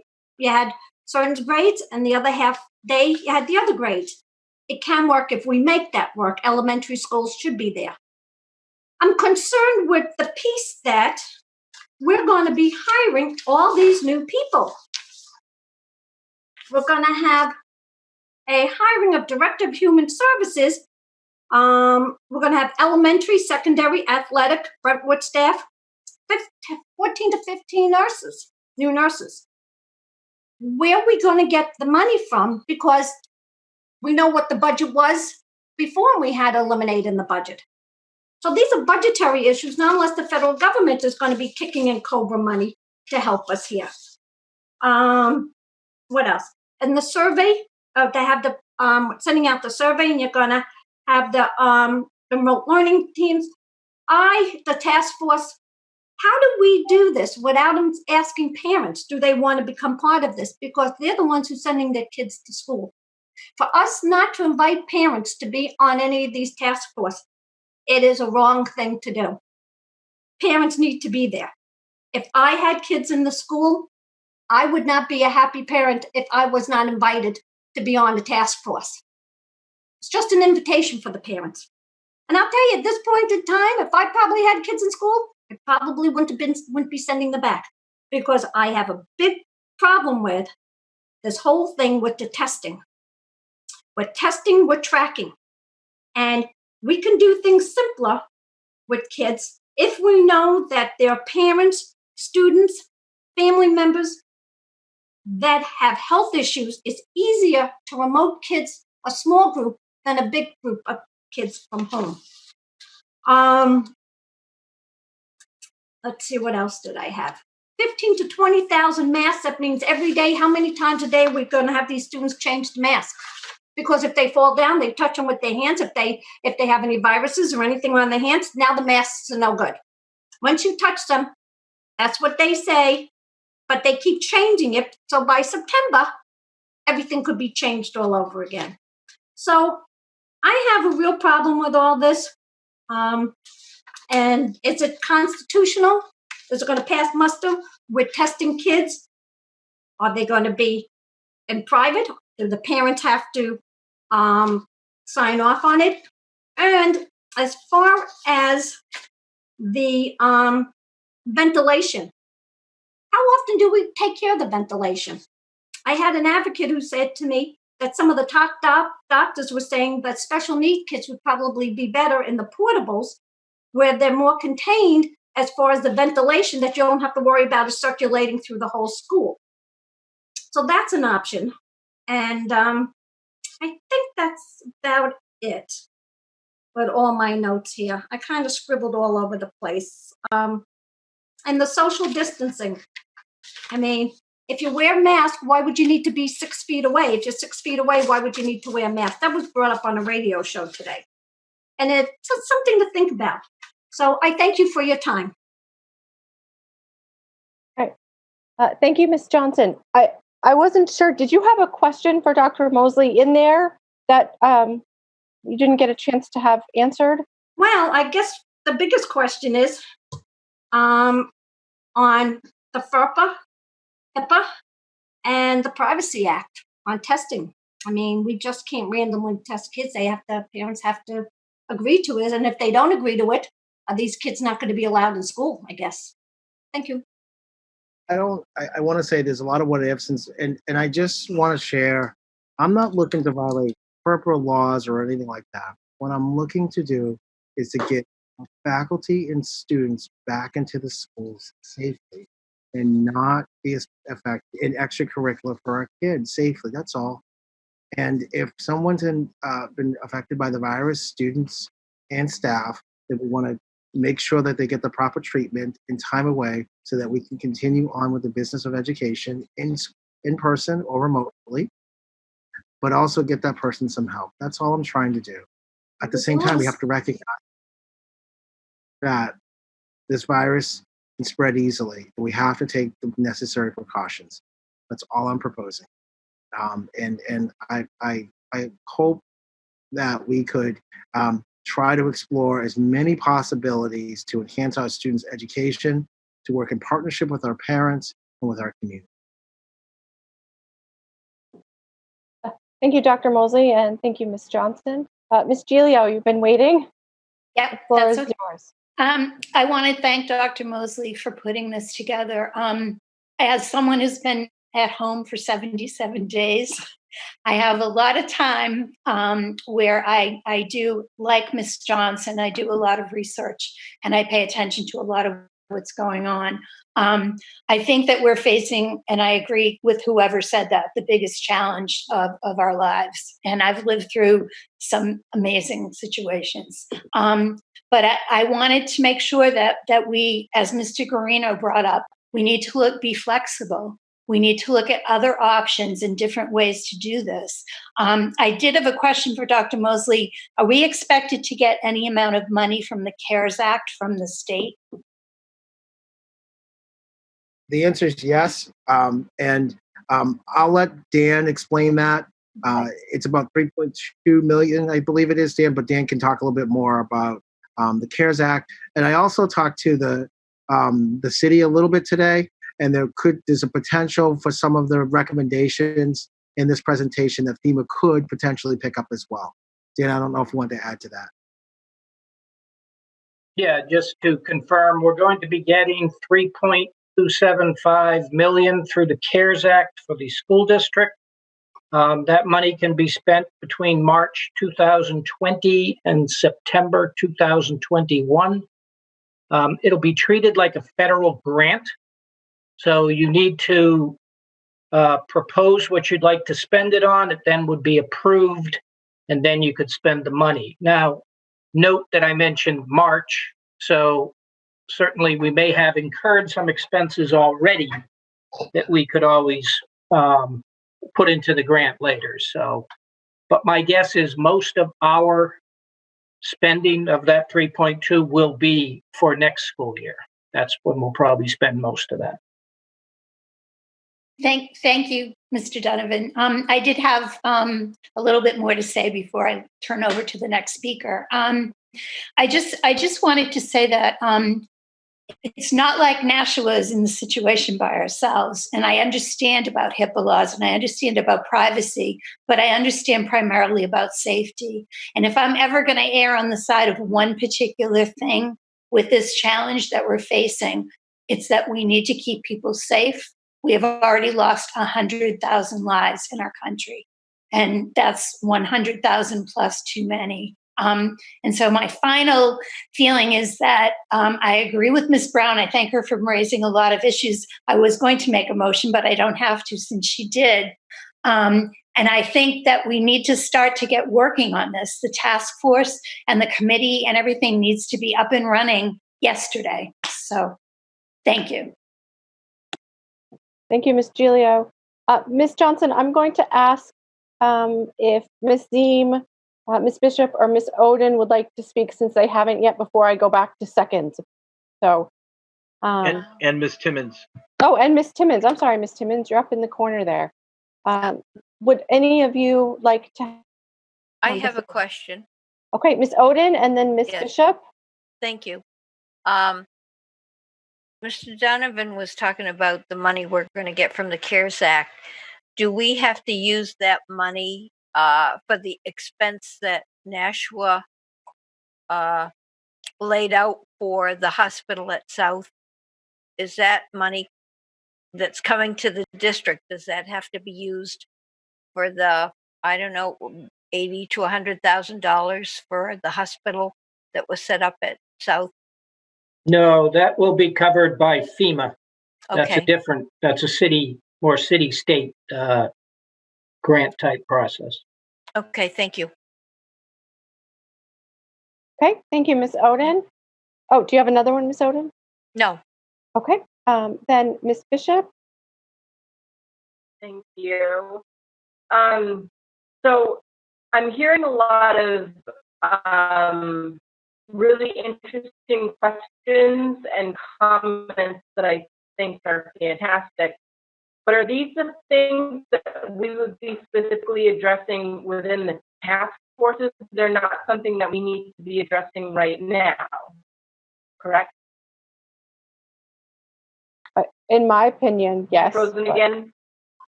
Yeah. I just think I know that we've had a lot of long meetings. I think if we're forward thinking about this, these are the kind of things that we can punt down the road to the committees that we're going to set up. All right. Thank you, Ms. Bishop. Over. Okay. Miss Timmons or Miss Seam? Who first? You can go ahead. Miss Timmons isn't waving I'm going around to try like. to make mine short. I'm sure we're all tired. I just wanted to make one. First off, I wanted to say to Dr. Mosley, I think he did a wonderful job. I think the whole spirit intent was for open conversation so that we could discuss these things now instead of having them come up at the other side when it's too late and you've made the mistake. There's nothing better than having free discussion, exchange of ideas so that we get everything out on the table. The one thing that I want to throw out on the table is that someone had said to me that if we remained with remote learning, that they felt that special education should be excluded from that because they have the most difficult time with remote learning. And so I just wanted to be certain, because I may not be on any committee, and I would just like to be, I just thought that sounded like a good idea, because I think one of the groups that have lost a lot in this remote learning is our special education, because some of those kids, as Dr. Mosley said, the child who can't hear, or the child who can't see, or the child who, I mean, it just is much more difficult for those children. And so I thought that was an interesting thing. And so, and that's it for listening. Thank you very much, Ms. Seam. Ms. Timmons, did you have a question or comment on on Dr. Mosley's presentation? No, I think his presentation was spot on. I think after we get the task force going, we'll be able to answer Ms. Johnson's questions. And there's only one thing I would like on the task force is the parents should be involved. That's all I have to say. Thank you very much, Ms. Timmons. Ms. Johnson, thank you for giving everyone the opportunity to speak before you went again. Oh, no problem. I just forgot something here. Here's my question. If everything changes and we would go to split sessions, maybe the elementary students coming in, what does that do with the teachers' contracts that we have in place? Because everything changes now, or even if we went back to, let's say, full remote learning, where the teachers aren't in the classroom, what was expected from them would change. So that's part of my questions. Would we have to go in and renegotiate part of the contract, all of the contract, because things aren't the same? And thank you, Ms. Timmons. I appreciate you agreeing with me with parents. I think it's a very important thing because parents see things differently than we see them with the remote learning, especially where us who don't have any students in school, I can't see everything what's going on, and I can't see the difficulties, the plus and the negatives. And I think parents really need to have an input on this. So if we can maybe add that to the motion, that would be great. Thank you. Thank you very much, Ms. Johnson. Oh, go ahead, Dr. Mosley. I don't think you need a motion to add parents to the task force. I'll just add it to the task force. It's not, that's just not necessary for the motion. I can certainly do that.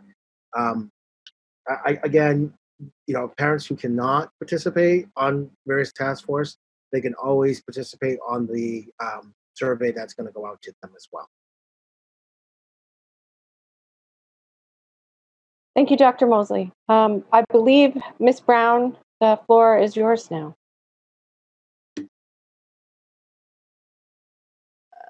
Thank you very much. So I guess I would like to move to untable my motion. Move my table. Okay. Move to put my motion back on the table. Floor. Is Giglio second? Ms. Giglio looks like she's seconding. Okay. Okay. On the motion to take Ms. Brown's motion off the table and put it on the floor, Mr. Guarino, could you call the roll? Okay. Mr. Guarino votes yes. Ms. Johnson? Yes. Ms. Ziem? Yes. Ms. Bishop? Yes. Ms. Giglio? Yes. Ms. Brown? Yes. Ms. Raymond? Yes. Ms. Oden? Yes. Ms. Timmons? Yes. Motion carries 9-0. All right. So Ms. Brown, your motion is back on the floor for discussion. Did you have anything to add after we've gone through all the questions? So thank you very much. I really appreciate all the discussion. Yes, I will go back and read the original motion, but I was sitting here thinking I have a document that I was working on earlier this week, and I thought it actually might encompass this motion a little better if we modified it. So I'd like to read the original motion and then move for a possible modification if it's the will of the board. So I think the easiest way to do this might be, so people could understand it, hold on just one moment here, is if we could share my screen. Could you write it in the chat? Or I could. Let's see, do you want me to write it in the chat or share the screen? It's pretty. What, your screen is just a Word doc with your motion? Yeah, but it's got some additions to it. But I think we have to vote on the motion. I'd like to modify my motion, I guess. I move to modify my motion. Amend, sorry.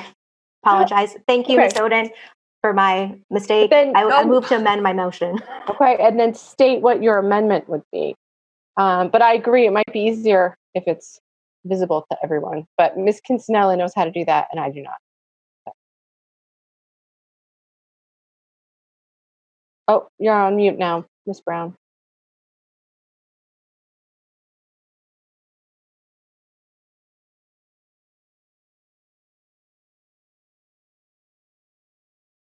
Jess, you can go ahead and share your screen. Yep, and you're still on mute.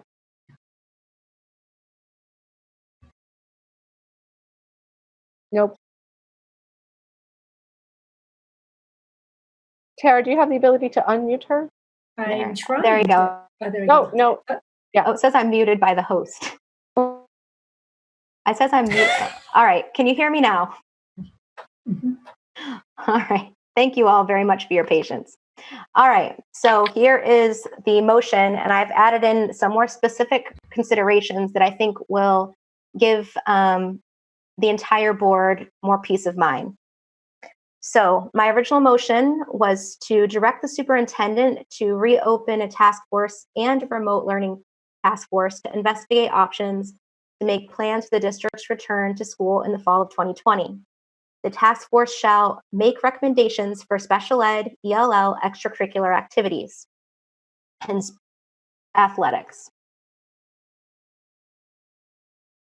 I would like to modify my motion to add in the list of considerations for the committee, calendar modification, environmental requirements for social distancing or PPE for students and staff, transportation services and bus contract, teacher curriculum support, parent and teacher technology support, special education and IEP rights, New Hampshire State student educational time and safety requirements, technology concerns, support for teachers and parents without technology experience, policy for addressing student truancy, checks and balances and parameters for classroom quality control, testing, isolation, and contact tracing, and a contingency plan for emergency closures. A few more addendums would be all decisions during this collaborative process are subject to approval by the Nashua Board of Education and are recommendations only.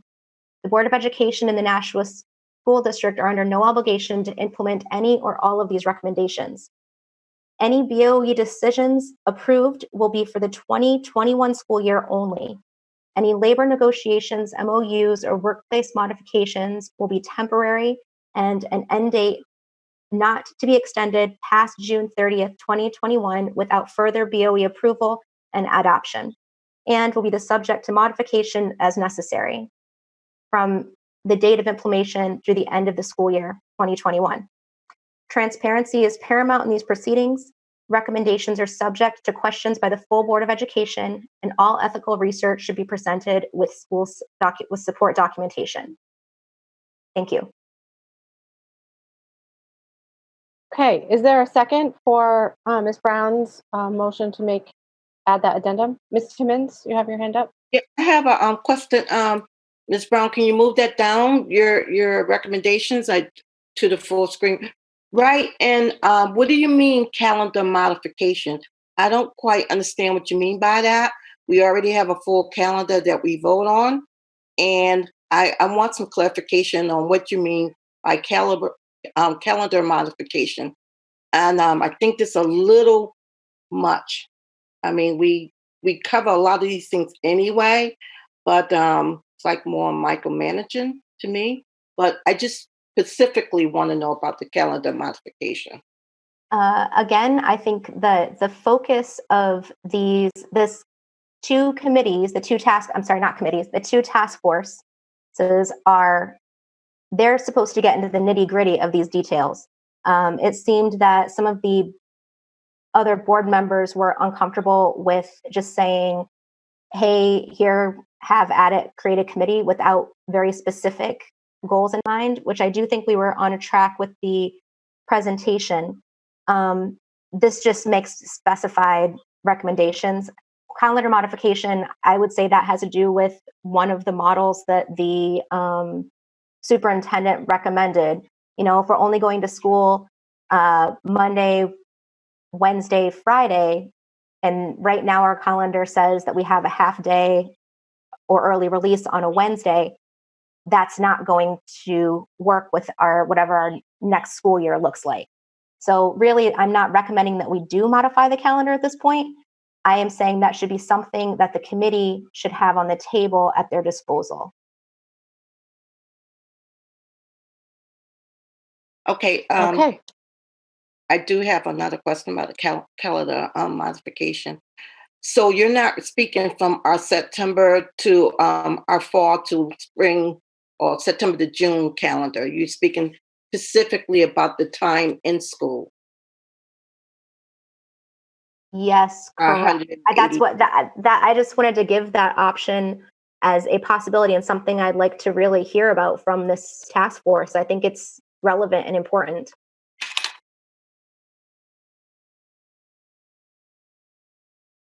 Okay. I have Ms. Johnson and Ms. Bishop have indicated using the chat that they would each like to say something. Again, when we are sharing a screen, I can't see everybody's faces, so please use the chat, or if you are calling in, just shout out and I'll add you to the list. I have Ms. Johnson, Ms. Bishop, and Dr. Mosley. Thank you. Ms. Brown, on where it says activities and athletes, you have to put the A in. You left the A before the T. Okay. I like what you have here. My biggest concern, again, I'm going back to the testing, isolation, and contact tracing, but I'm going to support your motion because I think this brings up a lot of concerns, and I'd like to hear what's going to be said about the testing, isolation, and contact tracing.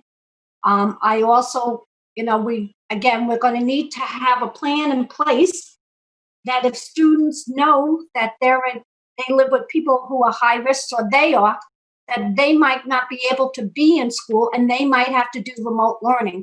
So I think that's something that should be maybe added to it. What will we do with high risk students that themselves with health, like severe asthma, but they're not special ed or with IEPs, and any family members? So I think that would be something to add, but I'm glad you put in special education and IEP rights, because I've heard that from people that students weren't getting what they needed, and from advocates. So thank you very much. That's a lot of hard work that you did. Thank you. So, Ms. Johnson, are you seconding? Are you seconding? Yes, I'll second. I'll second it. So now we have Ms. Brown's amendment, and then that is seconded by Ms. Johnson. I think we can go ahead with discussion and then we'll vote after. So Ms. Bishop and then Dr. Mosley. So yes, this looks detailed. Thought has obviously gone into this. My concern is that if we make it too detailed, we miss opportunities to add in things that we may not be thinking about right now. So if we add it onto considerations, just put in something that allows for some flexibility to bring additional things to the table, I know some of the things that my kids are struggling with is the band and music component. So, I mean, I'm saying we should add in flexibility in what we're discussing, but I think that that's something that's important as well. And then I think maybe creating a plan for all of next year might be, I mean, I know we're putting in a lot of work to come up with different paths that we can go down, but it would not be great for us to be doing remote learning if the CDC and federal guidelines and virus evolution understanding has come back where we can safely go back into schools. I think maybe about reevaluating, not yearly, but maybe, I know we don't really do, everybody does quarters, but in some sort of more shorter amounts of time, when we're getting information that it's now safe, that, we don't need to have all of these protections available to us. So I think maybe not creating the task force to come up with a plan for the entire the plan is to reevaluate at the end of next year, but it needs to be reevaluated throughout the academic year. Does that make sense? Yes. So it sounds like you're asking for whatever the plan is, that it be reevaluated at intervals to make sure that it's still the best plan. Right. So, and that could be something where the committee just stays in place throughout the year, and when they get the information to reevaluate, then we can put it on the Board of Ed agenda and reevaluate it then. Okay. So Dr. Mosley and then Mr. Guarino. I think there's a couple of things when I look, this is the first I'm seeing this document. So there are some concerns that I do have. Part of what I wanted to share with the board and to the public, when you work in education, we cannot work in vacuums where we're not getting that feedback from teachers, administrators, and from the city. And these considerations are very, very specific. And so when you put that out there without getting any feedback from our constituents, particularly the teachers, administrators, including myself, then it puts us in a situation where we have to explain this. And so if the board votes on this, there's got to be someone that goes back out and explains these bullet points and what they mean.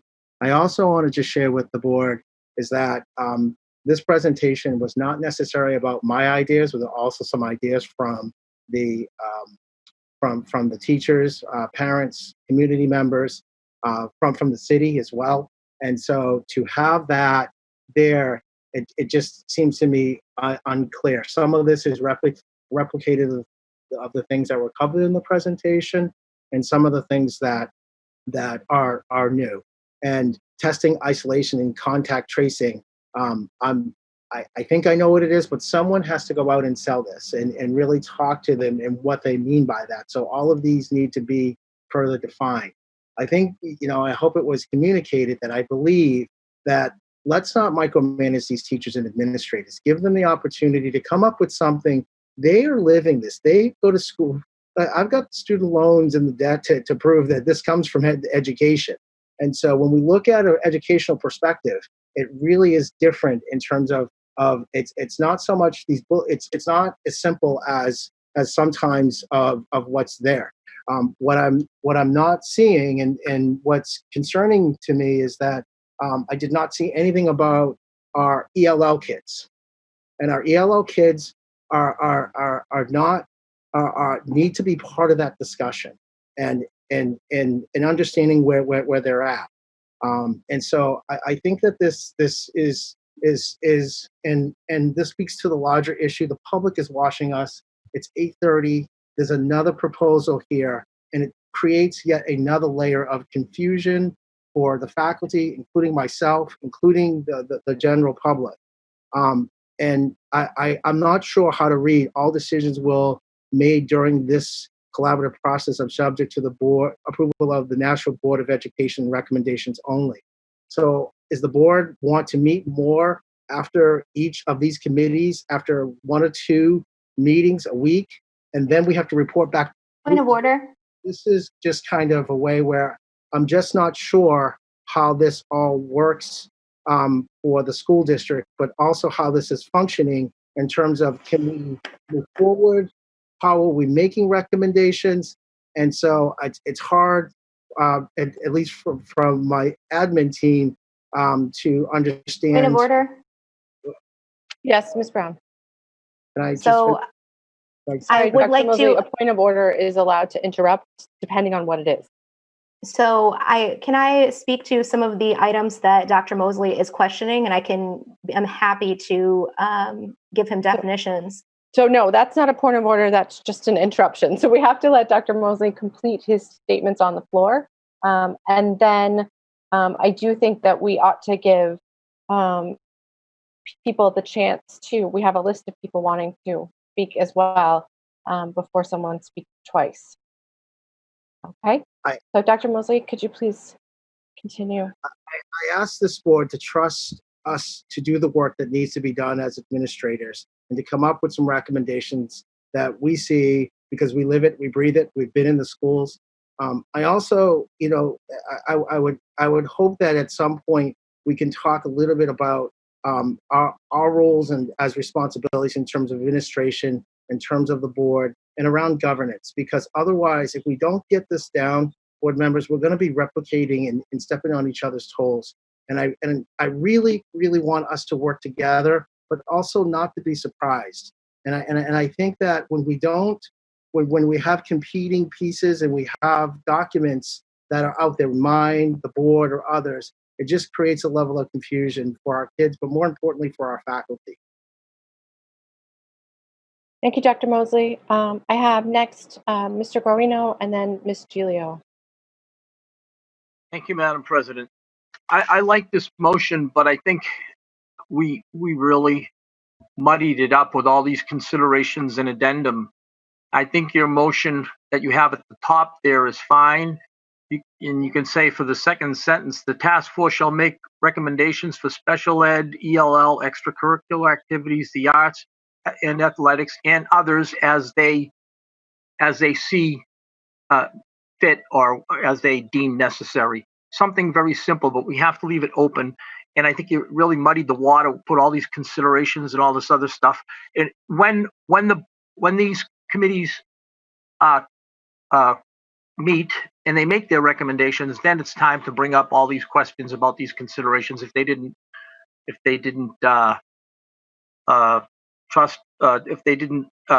touch on them. But I think a lot of that stuff is redundant. Any MOU obviously would have to be, what the union would have to come through the full board. I don't think it has to be written down in the motion. I just think your motion, the way it is, without all that stuff on the bottom, just those first two sentences is fine. And I have no problem. I have no problem voting for it, but I think we're muddying up the waters. We're creating bureaucracy. And as a person who spent 35 years as a bureaucrat, I just bureaucracy. I can see bureaucracy. I can spot it. So I just would be more comfortable without all that other stuff. Thank you. Thank you, Mr. Guarino. Ms. Giglio? I agree with Mr. Guarino. I think the motion as it appears now, even with the changes that she's just made, looks absolutely fine to me. I think that a lot of the items that were added as considerations were already covered in Dr. Mosley's presentation.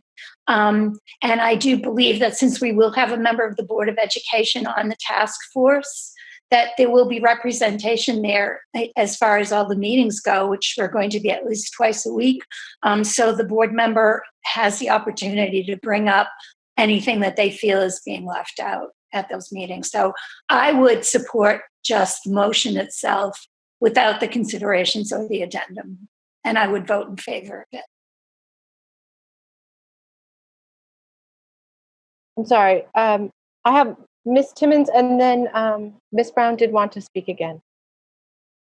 Thank you, Madam Chair. I would like to know if Ms. Brown would adjust that. I also agree that the first part of the motion is I can't support the consideration. I cannot. So I was wondering if she can adjust it back to the original motion. and we could leave it like that. Well, it sounds like the procedure now is she has a motion, an amendment with a second. So if everyone is done with their discussion, although I still have Ms. Brown in the queue, then we could go ahead and vote on the amendment. And if it fails, it goes back to the original motion.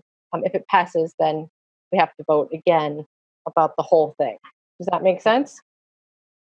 Okay. So, Ms. Brown? I'm fine to call the question. I can discuss the specifics of this later. I will say the definitions for some of the items on this list, and I think and I did highlight the items that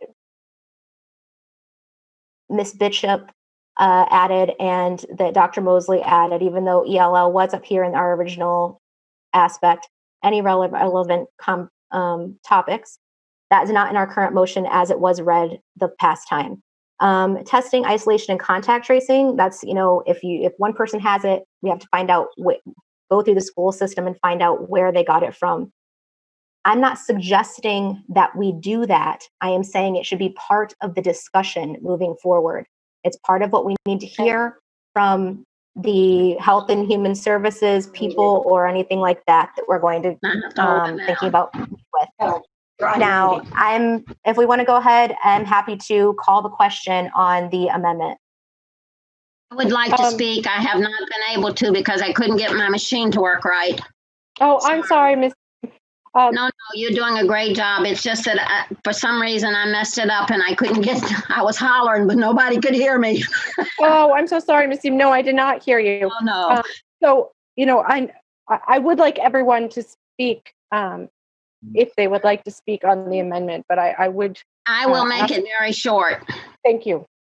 I just wanted to say that it was always my understanding that the only person who works for the board, the only person that we have any influence over at all is the superintendent. We do not have any say in the teachers. We don't have, or the principals or any of the other staff. And when you start sending this kind of a motion, you're pretending that you're telling them what to do. And I think that's very out of order. I'm sorry. I hope I'm not sounding offensive, but I wouldn't vote for this because I think it's a violation of the roles that we each represent. Again, for all the time I've ever been involved in education, they've always said to me that the only person who works for the Board of Education is the superintendent. He answers to us, but the others do not answer to us. They answer to him. And this is making them answer to us. I would not, could not, and will not vote for that. Thank you. Okay. Thank you, Ms. Ziem. If there are no objections, and again, I can't see everybody, but if there are no objections, shout out if you have one. I would like to go ahead and take the vote on. Go ahead, Ms. Johnson. It's not that we're asking people to report to us. And yes, the superintendent does report to us. We're just asking for clarifications on this is something that has never happened to the district, has never happened to the state, a pandemic like this. Our lives have been turned upside down, inside out. People have had panic attacks, anxiety attacks, and committed suicide over this. And where I'm asking for clarification, because these are issues that I feel that are important.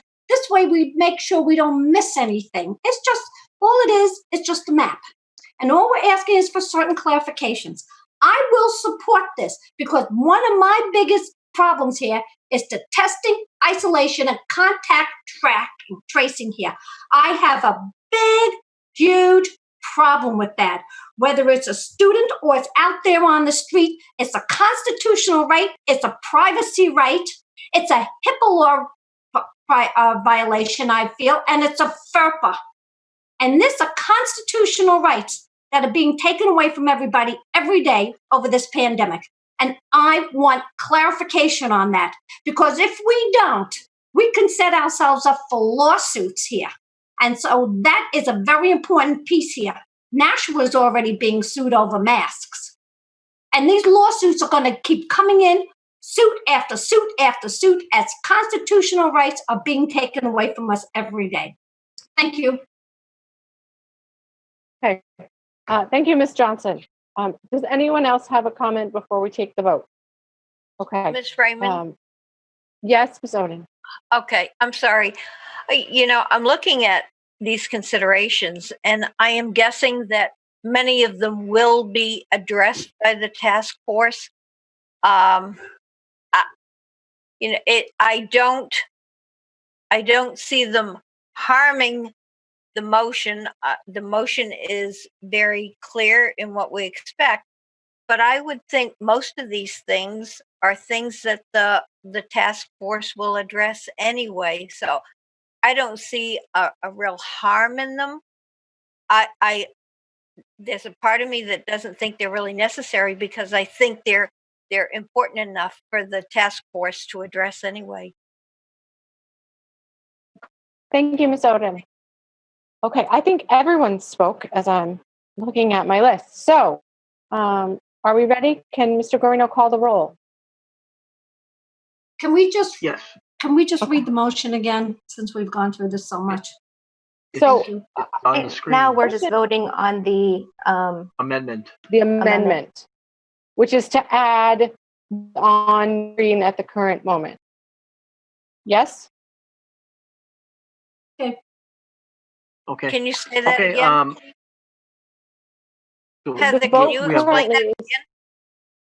So the vote currently, Ms. Brown's amendment to her motion, and the amendment language is currently on the screen. It starts with considerations and goes Oh. down to the bottom.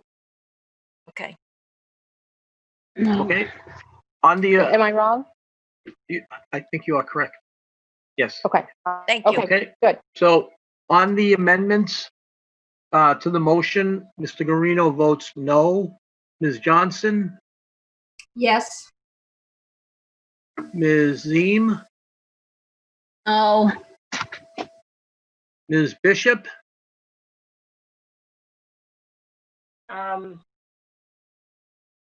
No. Ms. Gilio, No. Ms. Brown, yes. Ms. Raymond, No. Ms. Oden, No. Ms. Timmons. No. Okay, so we have 1, 2, 3, 4, 5, 6, 7 no's and 2 yeses. The amendment fails. So we're back to the original motion that was on the top of that page. Yep. Ms. Brown, would you mind scrolling up on your page so that we can see that first paragraph?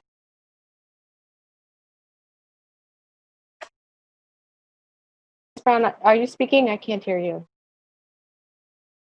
Yes, I'm sorry about that. Here, let me delete. Hold on one moment. Ah! All that work, delete it. Oh, it's all right. All right. I'll Control C and copy it. There we go, babe. All right.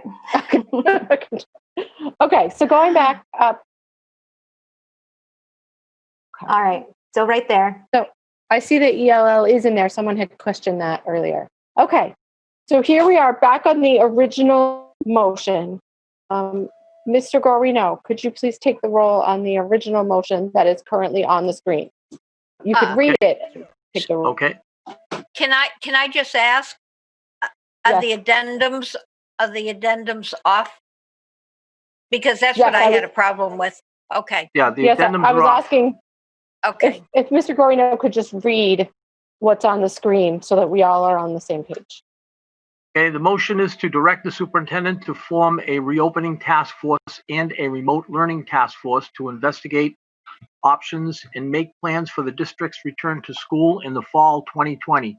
The task force shall make recommendations for special ed, ELL, extracurricular activities, the arts, and athletics. Okay. Seconded.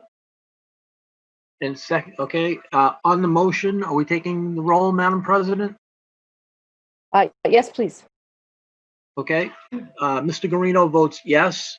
Ms. Johnson, No. Ms. Ziem, yes. Ms. Bishop, Yes. Ms. Gilio, Yes.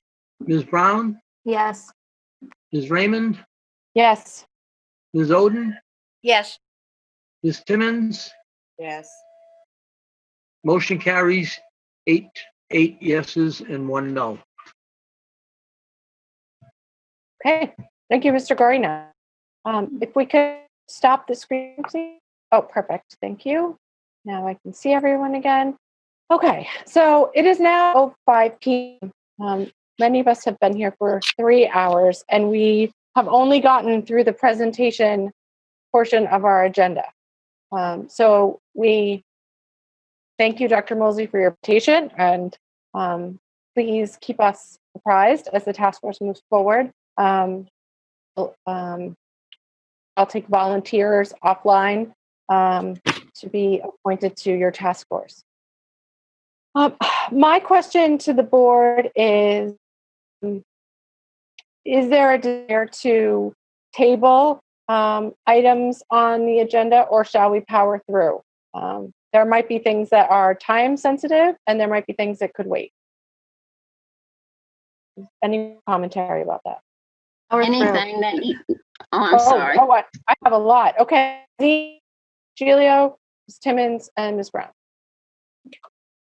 Ms. Deem is first, or me? Yes, please. Okay.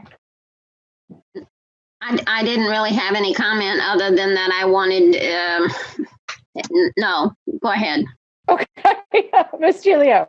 Okay. Unless there are items on this that are time sensitive, I would prefer that we address them at our next meeting. Because I think I think most of them look like they can wait. But if there's something that has to be addressed tonight, then certainly we should power through that part of it. Thank you, Ms. Giulio. Ms. Timmons? Yes, it's up to Ms. O'Gara if she thinks that the Committee on Human Resources need to be done tonight or wait for another meeting. Okay. Sarah? I can't hear. Could we ask Mr. Donovan if there's anything on finance that has to be done tonight? Okay, so I'm on Ms. O'Gara. I can't hear her on whether or not HR is time. You can hear me now, yes, right? Now I can hear you. Okay. So we have new teachers on the board packet, and we have resignations on the board packet. And I don't think it'll take a lot of time. Okay. I would rather, yeah, we do it now. Mr. Donovan? Yeah, I mean, if we could get through most of the finance and ops, at least the contract things, we don't have to talk about the Hall of Fame per se, but okay, I don't think it would take long, but we need to pay bills. So, all right, I'll look to your guidance when we get there. I understand that the general assurances, we need an acknowledgement on the record that everyone has read those, and that a motion to direct me to sign it. I think tonight, because it's due by June, so important as well. So let's just power through. Ms. Brown, did you have something? Well, I was going to say I would be willing to power through the whole thing with the curriculum and elevation as well. That was my comment. Okay, thank you. All right, so can I move this? I'm sorry, I'm trying to do this on my computer, which is really fun. So we have the consent agenda. Man, we really are at the beginning. Does anyone have anything that they would like to be removed from the consent agenda? I do. Okay. I would like to remove the Board of Education meeting minutes from May 14th. I don't see the HR minutes from the 14th, but I would like to respectfully ask that the minutes from the May 14th Board of Education meeting be removed so that I might be able to correct an oversight on my behalf. Unfortunately, the personnel recommendations were not attached to the Board of Ed material, and I missed them. I should have abstained on the personnel recommendations and would like to vote to abstain to avoid a conflict of interest. Okay. So let's set that aside for a moment. And I'm looking for a motion to approve the consent agenda with the exception of the 5:14 meeting minutes. So moved. By Ms. Timmons, and I saw Ms. Brown waving her hand. Is that a second, Ms. Brown? Second. Yeah. Okay. Mr. Guarino, could you please call the roll on the motion to approve the meeting minutes with the exception of 5/14/2020? Okay. I'm sorry, approve the The consent agenda. Okay, on the motion to approve the consent agenda, minus the May 14th minutes. Mr. Guarino votes yes. Ms. Johnson? Yes. Ms. Ziem? Yes. Ms. Bishop? Yes. Ms. Gilio? Yes. Ms. Brown? Yes. Ms. Raymond? Yes. Ms. Oden? Yes. Ms. Timmons? Motion carries 9-0. Okay, great. Okay. Ms. Timmons, did you simply want to note for the record, or did you want to make a motion to reconsider so that you could re-vote with your abstention? Yeah, you're talking about go out of order and do the HR? I'm sorry, I said Ms. Timmons and I meant Ms. Oden. It's late for me as well. So Ms. Oden, did you wish to simply correct for the record tonight that you wish to have to change to have voted in absentia, or did you wish to make a motion to reconsider and then revote so that you could vote in absentia? Yeah. Whatever's the easiest to do, either one, but I would like it on the record that I would like to abstain on that vote. Ms. Quintanilla, do you have any advice for us on what makes the most sense? Actually very different. The vote was taken. If her vote didn't sway it one way or the other, I'm not sure that it's pertinent. But no, it was unanimous. So we had a unanimous vote of approval.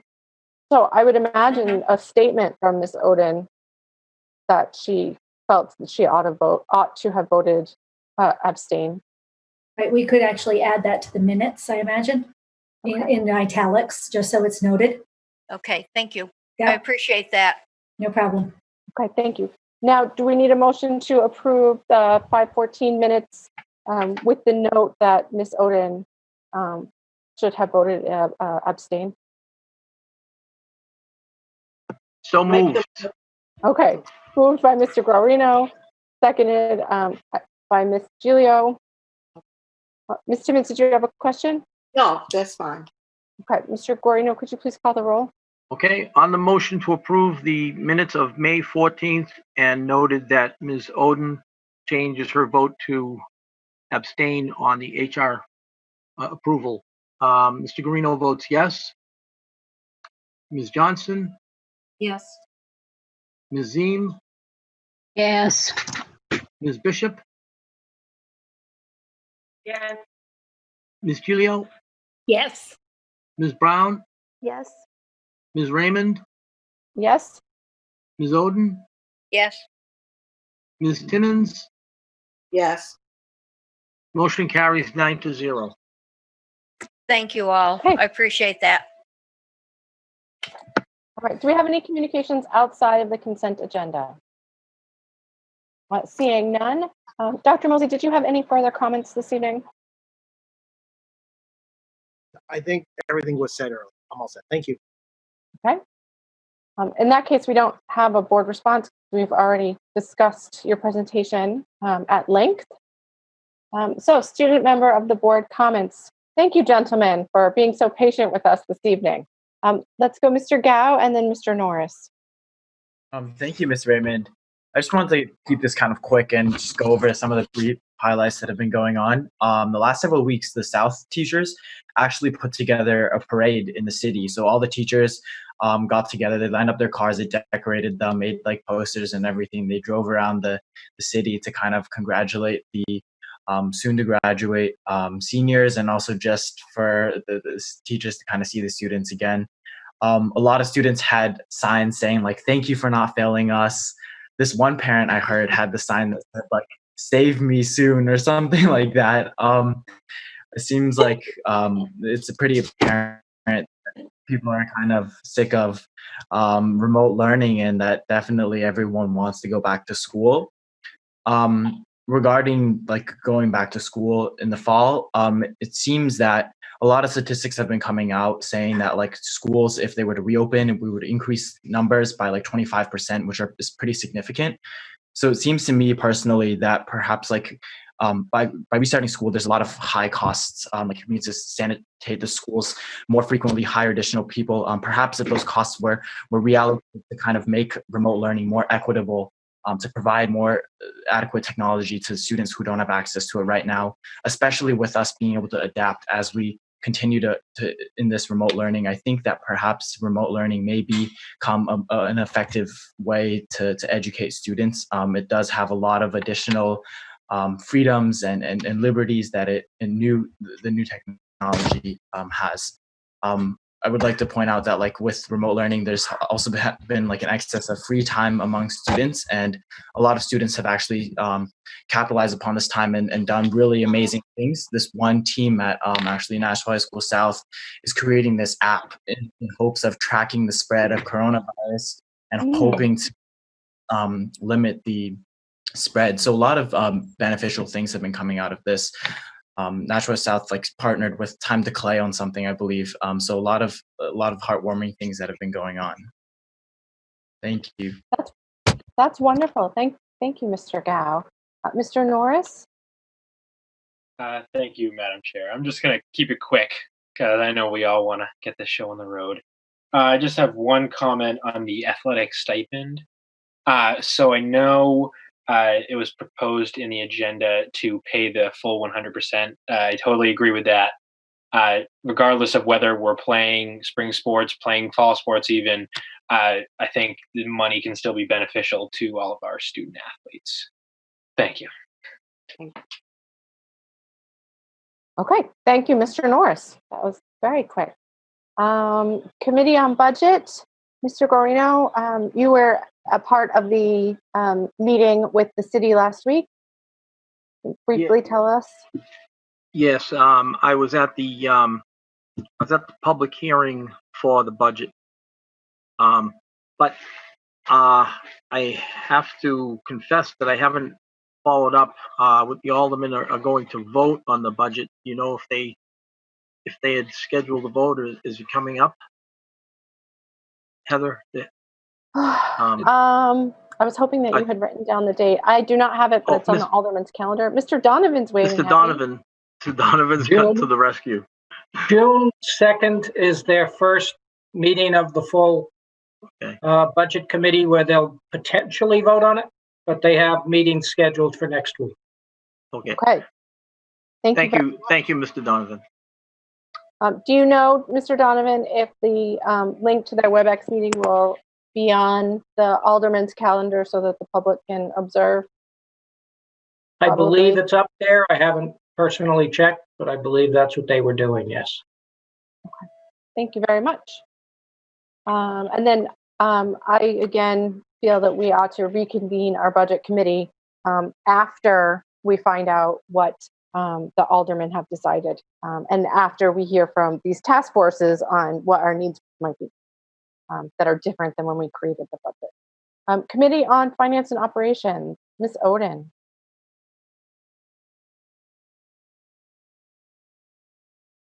Dottie, are you there? Mr. Sorry, I'm sorry. I was looking down at the paper and I didn't realize I was muted. The first motion, we had a meeting on May 11th. The first motion is a recommendation to establish a special revenue fund at the Nashua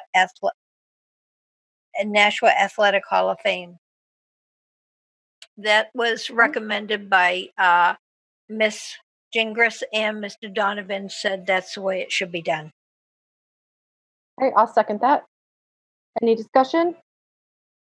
I don't see or hear anyone. Mr. Guarino, you can go ahead and call the roll. Okay, on the motion on the Hall of Fame, Mr. Guarino votes yes. Ms. Johnson, Yes. Ms. Ziem, Yes.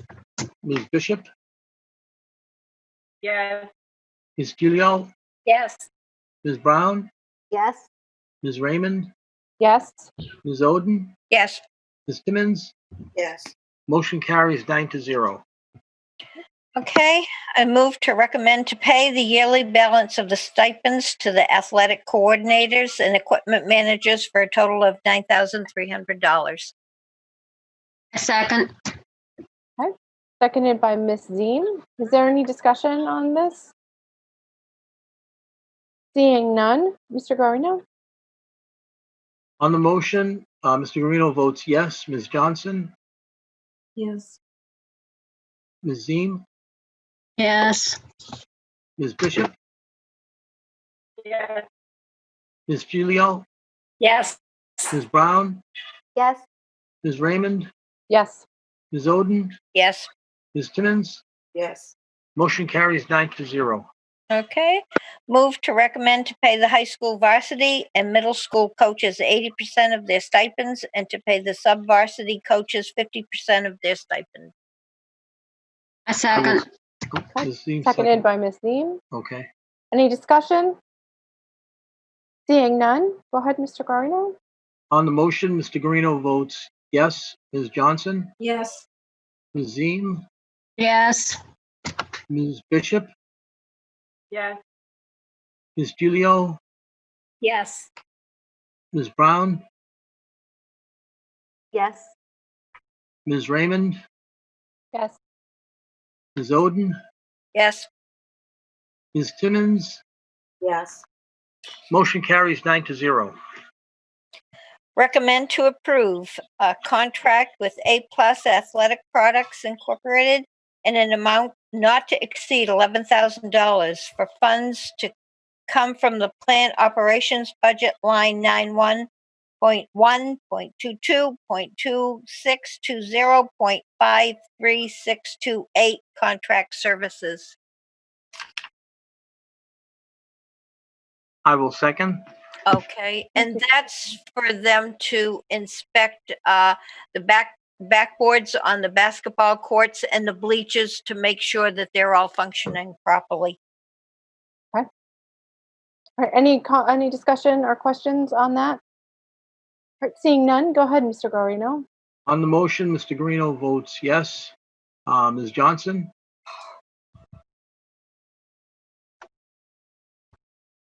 Ms. Johnson, I guess you didn't hear me. Yes. yep, okay. Ms. Ziem, Yes. Ms. Bishop, Yes. Ms. Gilio, Yes. Ms. Brown, Yes. Ms. Raymond, Yes. Ms. Oden, Yes. Ms. Timmons. Yes. Motion carries 9-0. Move to approve a contract with Harvey Construction in the amount of $130,000 with funds coming from the Public School Infrastructure Grant. Second. Okay, and that we're very fortunate is we can use the money coming from the state for safety issues and security, and seeing where we are working on both those middle schools, we can tie it in with Harvey's work and what they're doing. So that was a real plus for us. Mm-hmm. All right, any discussion on that? I don't see any, so go ahead, Mr. Guarino. On the motion, Mr. Guarino votes yes. Ms. Johnson, Yes. Ms. Ziem, Yes. Ms. Bishop, Yes. Ms. Gilio, Yes. Ms. Brown, Yes. Ms. Raymond, Yes. Ms. Oden, Yes. Ms. Timmons. Yes. Motion carries 9-0. Move to approve the contract with First Student and have administration begin contract negotiations with them. I will second. Ms. Gilio second. Okay. Ms. Johnson has her hand up, but Ms. Ms. Oden, did you wish to speak to your motion before Ms. Johnson's question? Oh, well, we had 3 bidders, and Mr. Donovan recommended we go with first student. So that's where we're going. Okay. Ms. Johnson? I guess this is a whole new question now. This has to do with remote learning and going back to school. If we do, we don't. So what would, Mr. Donovan, what would happen with this contract now if, let's say, we continued remote learning or we only did half the students back? Well, the motion is to approve the response, the RFP response, and to then move forward with the contract. We're having our first discussion with first student tomorrow afternoon on the actual contract. So that question and others will come up at that time. Okay, and I also brought up about the gas prices. If they're low, then we pay the lower price, and we yes, pay high. I would not forget the gas prices. That's one of your pet peeves. Thank you very much. Appreciate Okay. it. All right. Thank you, Ms. Johnson. Thank you, Mr. Donovan. Any other discussion? Ms. Brown? I actually wanted to mention that I attended the finance committee meeting, and I did bring up that the Durham number 2, which is one of the 3 companies, the 3 companies, one of them gave us 2 quotes, and one of them did not include the cost of fuel. And I was thinking, with gas prices as low as they are right now, it may be advantageous to go that route and take the gamble by the time transportation is in this place. Since then, since the potential for a modified schedule is so high, probably going with the devil we know is the best choice for the first student, but writing a lot of contingencies into the contract. Thank you. Thank you, Ms. Brown. Any other discussion? All right, seeing none. Mr. Greener, can you call the roll? Okay, on the motion, Mr. Guarino votes yes. Ms. Johnson? Yes. Ms. Ziem? Yes. Ms. Bishop? Yes. Ms. Gilio? Yes. Okay. Ms. Brown? Did I already call Ms. Yes. Brown? Okay. Ms. Raymond? Yes. Ms. Oden? Yes. Ms. Timmons? Yes. Motion carries 9-0. Move to approve the fiscal year 20 April transfer report as presented and accepted at the May 11th, 20 Finance and Operations meeting. I'll second it. Okay. Any discussion? Go ahead, Mr. Guarino. On the motion to approve the transfer report, Mr. Guarino votes yes. Ms. Johnson? Yes. Ms. Ziem? Yes. Ms. Bishop? Yes. Ms. Gilio? Yes. Ms. Brown? Yes. Ms. Raymond? Yes. Ms. Oden? Yes. Ms. Timmons? Yes. Motion carries 9-0. Okay, and our next meeting is June 9th, 6:30, a Zoom meeting. Thank you. Thank you, Ms. Oden. Ms. Bishop, do you have anything? Oh, she's walking away, so we'll just skip that. Anything on policy? Our next meeting, June 2nd. Okay, so June 2nd on Got it. Tuesday will be the next meeting on policy. Okay, Committee on Curriculum and Evaluation, Ms. Brown? Yeah. Thank you. Yes, we had a great meeting. We had 2 wonderful presentations with a lot of teacher input and support for the Choose Love SEL program. And so I would like to move to approve the Choose Love SEL pilot for kindergarten through 5th grade district-wide. Second. And I second. Ms. Brown, did you want to speak to your motion? Yeah, actually, I really would. This was one of the programs that got 100%. The teachers supported it at 100% of the folks that that wanted to implement it, and it was piloted in about 40 classrooms throughout the district, plus a few more that just did it not through the program but on their own. It's very well supported, and I think it's a really great way to support our students through this particular time. And I'd like to share my screen again to show a compilation album that one of the teachers put together from our meeting, if you would allow me to do so. And it's a little 2-minute video here. Our first item on the agenda is discussion of the Choose Love SEL pilot for the update and recommendations. They're seeing this stuff. I had to go see 2 4th graders. By the time I got up the steps, they had already solved it. They're like, oh, Mrs. Okanak, we already got this. This is what we did. And this is what we figured out. And I was like, oh, okay, this is great. The most important reason I really liked Choose Love was that the kids seemed to enjoy it and get it. And I asked one of the students how it felt to give a classmate a compliment.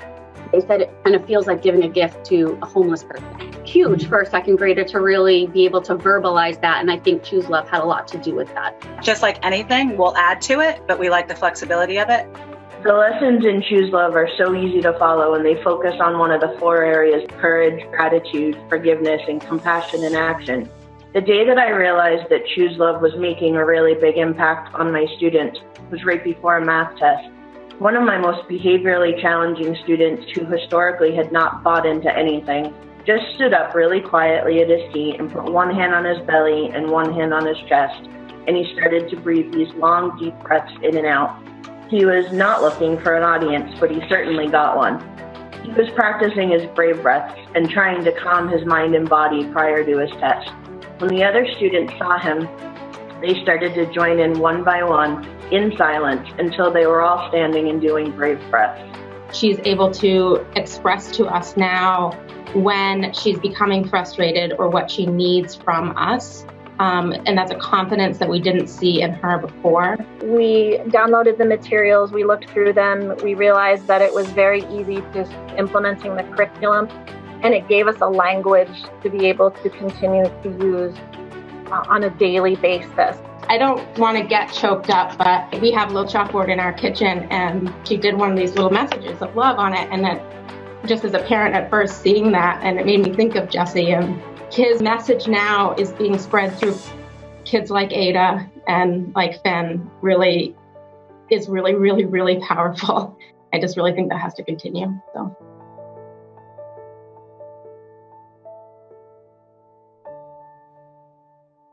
I encourage everyone at home to go check it out. It's just a couple minutes. And we heard some amazing stories about how students are learning language about how to identify their emotions and then put coping skills into practice. But it's not talking it in there, integrate really well with a lot of the techniques and vocabulary that already is being used in the elementary school program. I really do think that this is the future of how we're going to develop, I don't know if it's the right word, emotionally stable middle schoolers, and then moving up to high schoolers. I think that this is a wonderful model, and I think it's great. Dr. McKinney, would you care to add anything?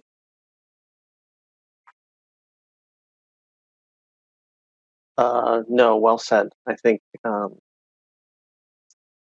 the educators appreciate the support. The program works. They're actually working on a Choose Love 2.0 right now. So and given everything that's going on right now, this would be a nice resource to have. So thank you. Okay. Thank you. Also, actually, can I add one more thing? There's also parent resources on the website as well. So parents can be using that same vocabulary remotely in their homes that the kids are hearing at school. Thank you. Great. Any other discussion on Ms. Brown's motion? Ms. Giglio? I would just like to say that anything that gets the 100% approval of the teachers absolutely gets my approval. Thank you. Thank you, Ms. Giglio. Any other discussion on the motion? I don't see any. So, Mr. Guarino, why don't you go ahead and take the roll? Okay, on the motion to approve Choose Love program, Mr. Guarino votes yes. Ms. Johnson? No, yes. Ms. Ziem? Yes. Ms. Bishop, Yes. Ms. Gilio, Yes. Ms. Brown, Yes. Ms. Raymond, Yes. Ms. Oden,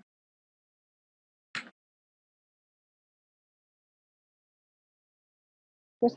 Oden, Ms. Oden, you're on mute, Dottie. Sorry, yes. Ms. Timmons. Yes. Okay, we have 9 yeses, 0 nos, motion carries. Great. Ms. Brown? Thank you. I have one more recommendation. We also had a presentation on the elementary school science pilot. They piloted mystery science, amplify science, and PhD science. And so I would like to recommend that we approve the elementary science pilot recommendations as presented. I will, someone second. Ms. Ms. Timmons Timmons has seconded. Okay. Did you wish to speak to it, Ms. Brown? This program also came very well recommended in front of the committee. I'm putting it forward because it is what the committee came to consensus with that night. I am personally a little leery of implementing it if we continue with remote instruction in 2020 and 2021. So that is my own personal reservation, but it did come before the committee. Okay. I have Ms. Bishop, and then Ms. Gilio, and then Ms. Johnson. I'd like to speak to it too. Okay, and then Ms. Oden. Thank you. So Ms. Bishop, you're next, but we're really getting you spotty and delayed. Really? I can switch to my phone. Somehow it works better than my. Perhaps if you turned off the video. I'll go quickly. Was my hair getting in the way? No? It's better. So I just wanted to ask how, is it better now? Yes. Okay.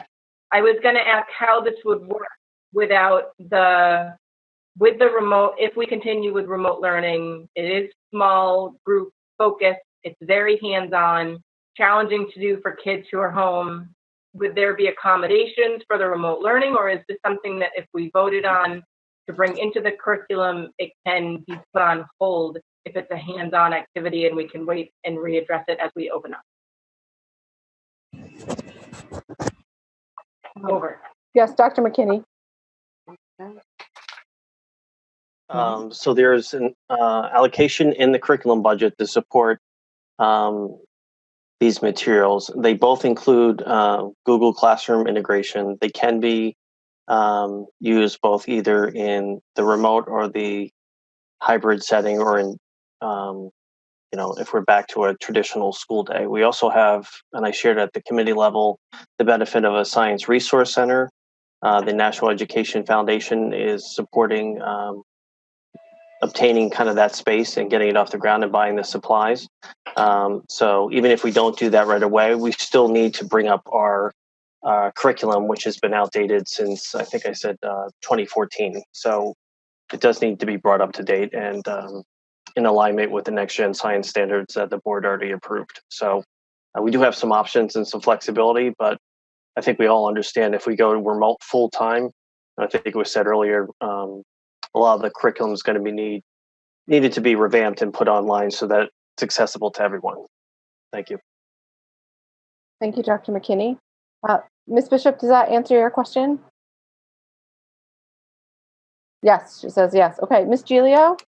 Hi, I'm just a little concerned that this program, that these were piloted this school year, and we lost a third of the school year. And so I'm not sure that I can support it for that reason.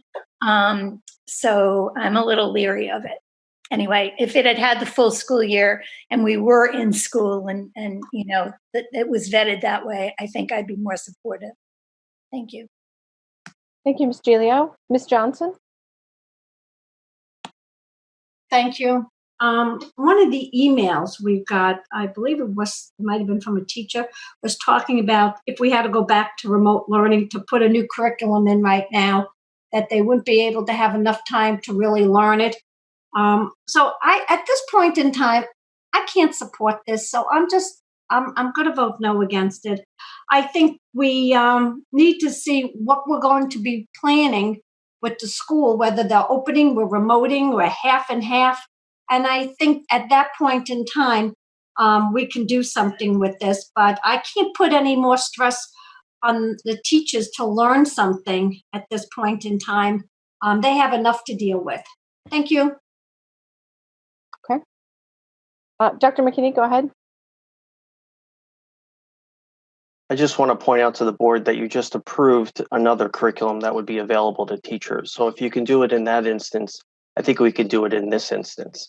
And I don't think it's fair to prevent the district from obtaining high quality resources for high quality instruction when the work has been done. All the piloting and the high standard that the teachers went through was done before COVID came in March, and the results are being compilated.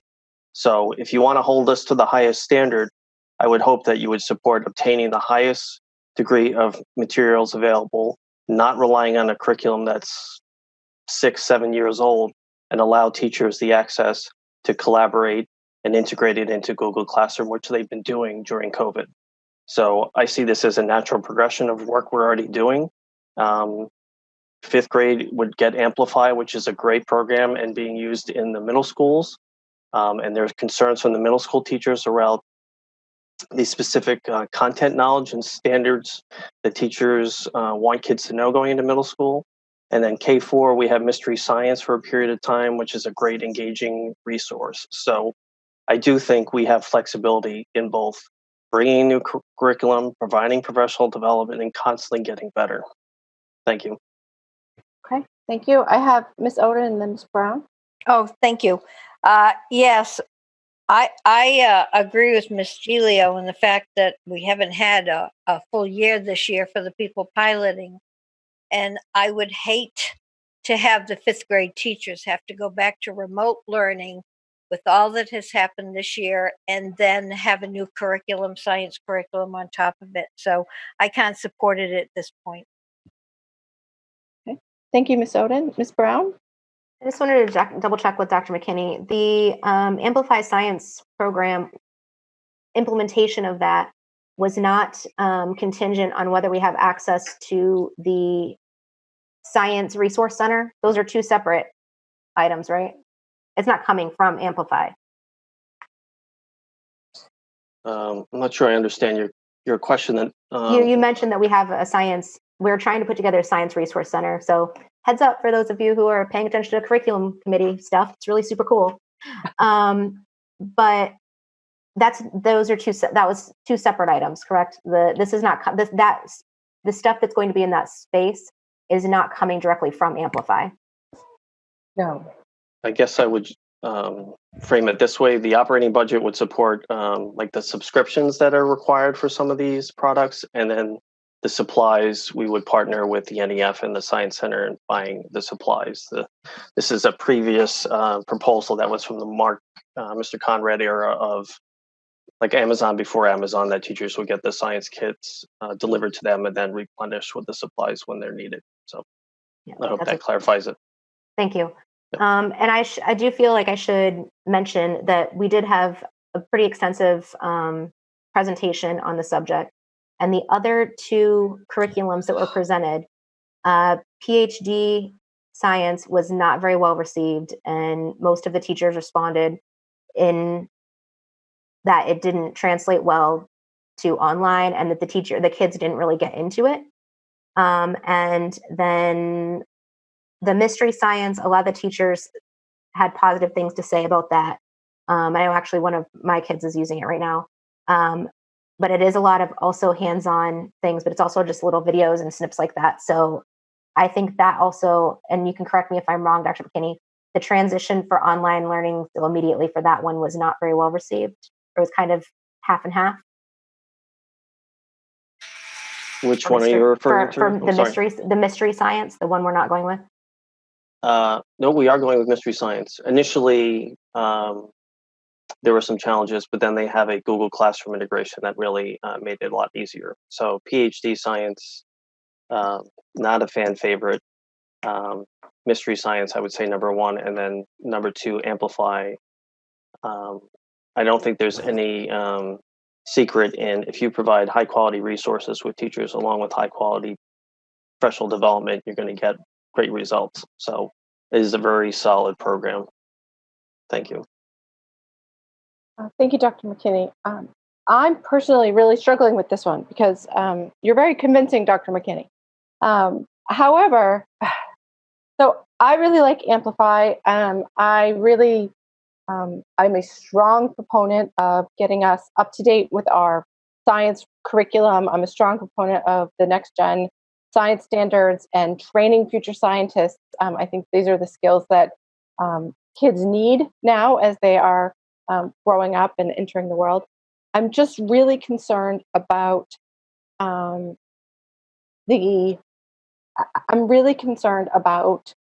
putting more things on the plates of our teachers who are already have very full plates. And I have to say, when I saw the presentation, my immediate reaction was, well, what if we don't go back to school? Or what if we can't do small group work? Because a lot of science is small group. And I just don't know how that will work. And I don't know if, originally I thought adapting a new curriculum would make things harder for teachers, but now I'm wondering if, our current curriculum, if you have to adapt that, is that harder? And I know now I'm stuck. So go ahead, Ms. Brown. Dr. McKinney, if we were to table this motion until after the remote task force presents us with their plan in July, is it too late for us to teach teachers and get the materials here in time? No.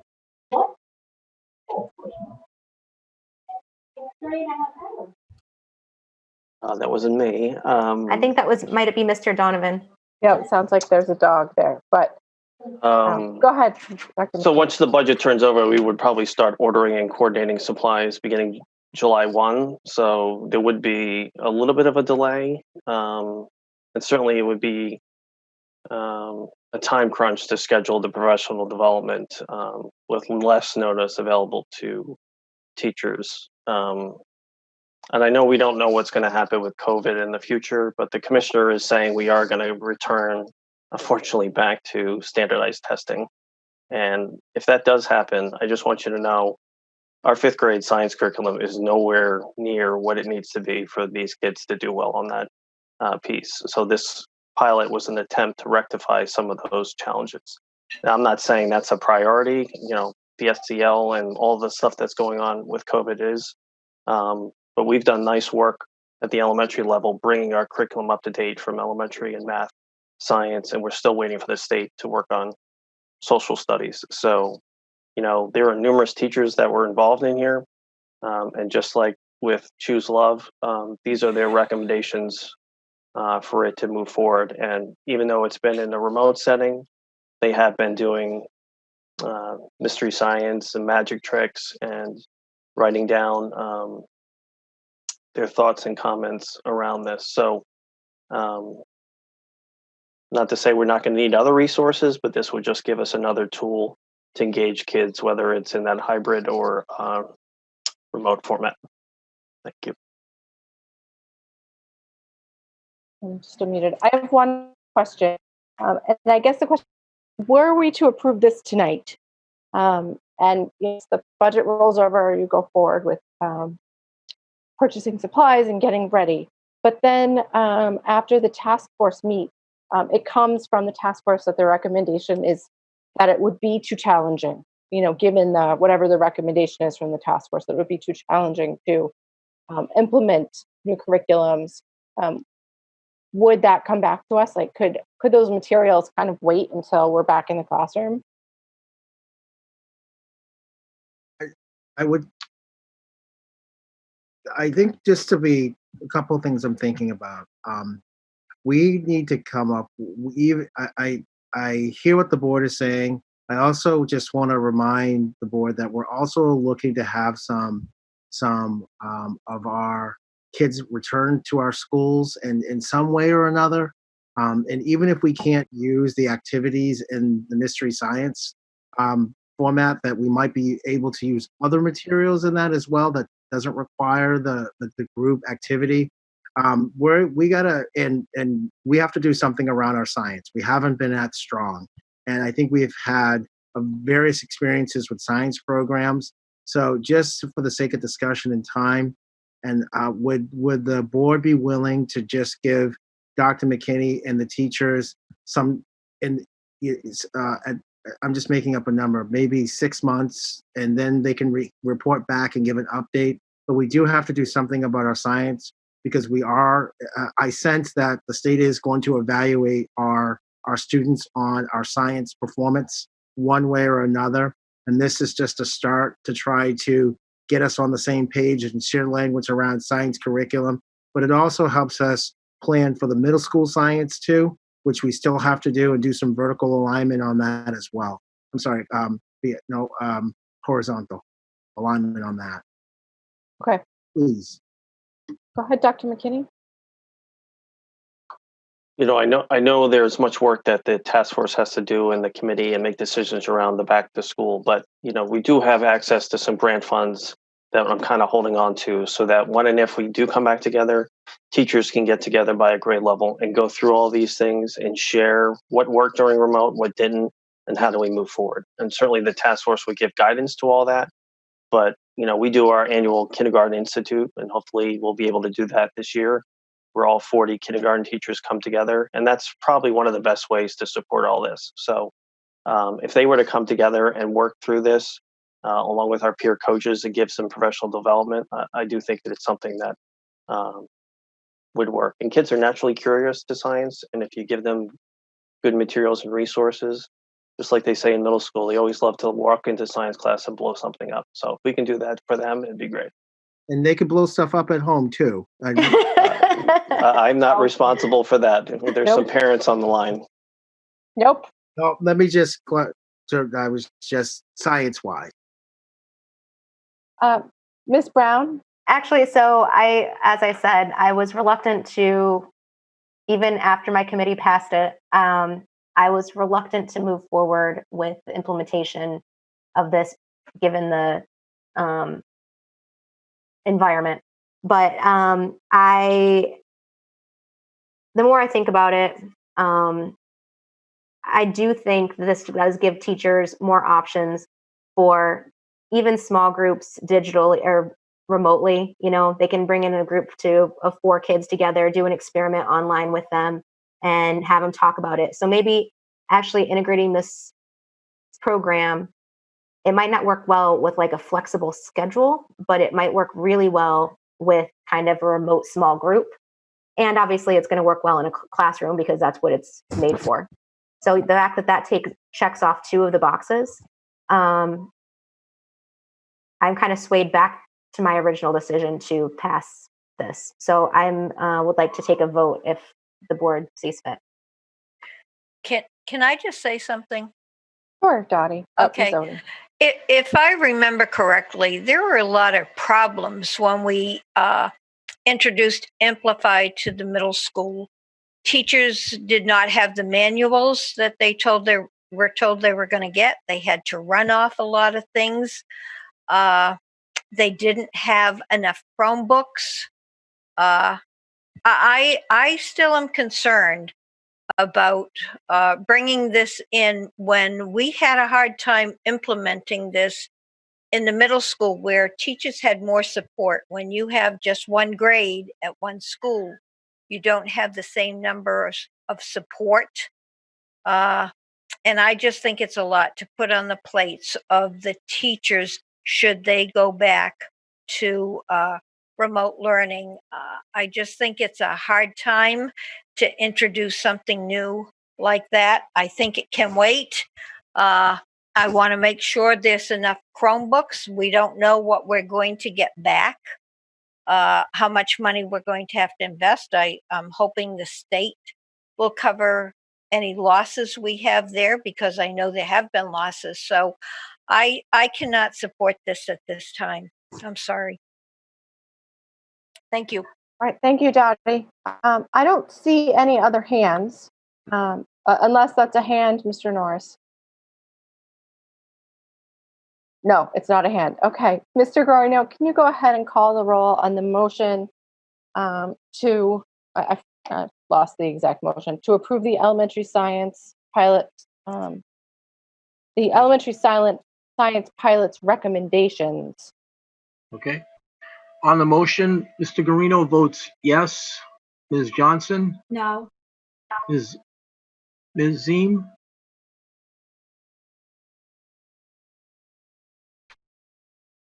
Ms. Ziem, you're on mute. Ms. Ziem?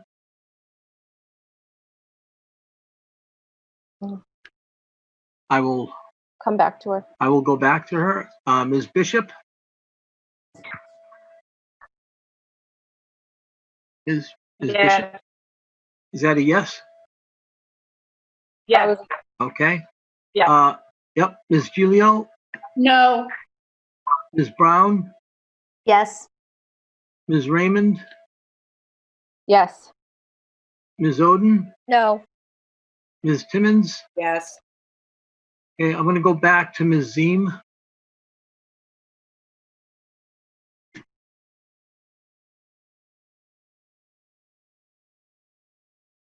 Ms. Ziem? Yes. Okay, Ms. Ziem votes yes. Thank you. That was a vote for yes, not just a yes, I'm here. No, that was a vote for yes. I couldn't get my machine to work again. Sorry. Okay. Just leave it on not mute, please. Thank you. Okay, so I have 1, 2, 3, 4, 5, 6 yeses, 3 noes. The motion carries 6-3. If I did my math right, I think I did. Okay. Thank you, Mr. Guarino. Ms. Brown, anything else from a curriculum? No, thank you very much. Okay. Ms. Timmons. Thank you. I move to suspend the rules because we met earlier today at 5 o'clock. Second.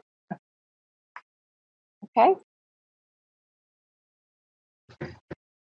On the motion to suspend the rules to take up human resources, Mr. Guarino votes yes. Ms. Johnson? Yes. Ms. Ziem? Yes. Ms. Bishop?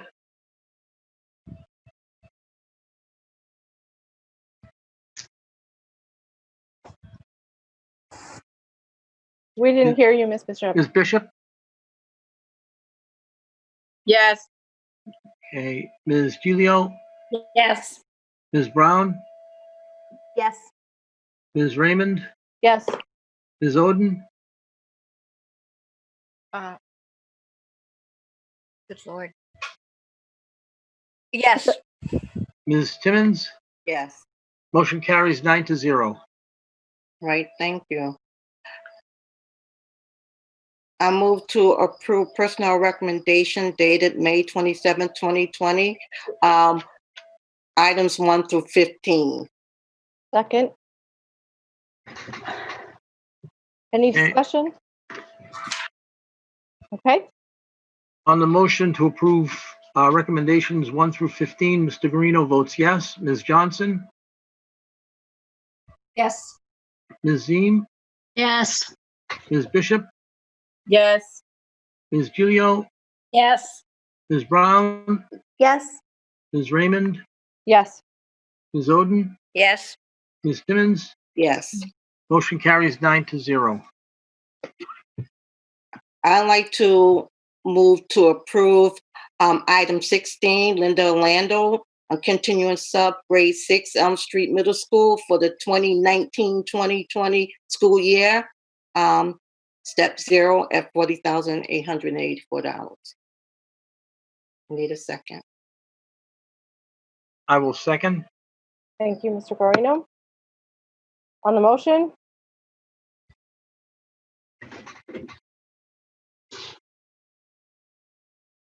Mr. Guarino, could you call the roll? Okay, I will call the roll. On the motion, Mr. Guarino votes yes. Ms. Johnson? Yes. Ms. Ziem? No. Ms. Bishop? Yes. Ms. Gilio? Yes. Ms. Brown? Yes. Ms. Raymond? Yes. Ms. Oden? No. Ms. Timmons? Yes. I have 2 noes and 7 yeses. The motion carries 7-2. Okay. And that's all HPR has.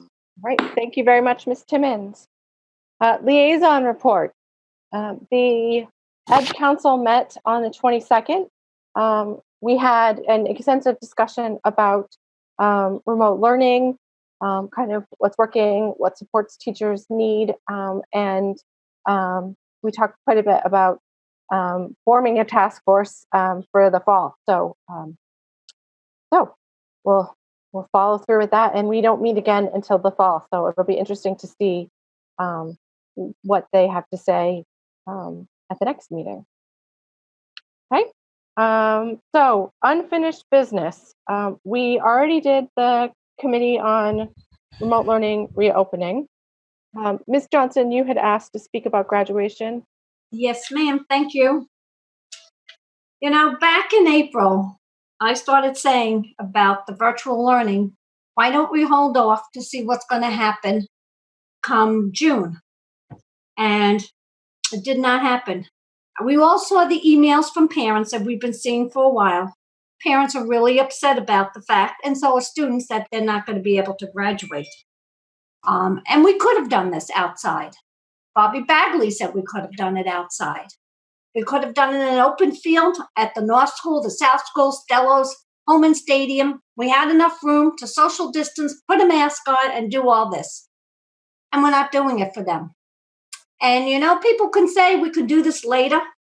But you know what? I remember when I graduated from high school. I remember when my children graduated from high school. They worked so hard their whole life to get to this point. And we can't even give them a day outside in the beautiful weather. And I really think it's shame on us. And I'm not happy with this. And, you know, it's sad. It really is a sad day in this city that we can't do this for our students. You know, either we can allow the coronavirus to scare us to the point that we all go into panic mode, or we could do what was right, and it's outside. And I came up with plans. I'm not one of these people that sit around and can't figure anything out. I've been around long enough. I've raised 3 kids, but I'll tell you, if my kid wasn't going to be able to walk, I wouldn't be a happy parent either. And so, you know, we're doing something that we shouldn't be doing. Today would have been a beautiful day for everybody who'd been outside to do a graduation if it was today. Shame, shame, shame, shame. Thank you. Okay. Thank you, Ms. Johnson. Did you have a question or a proposal in there?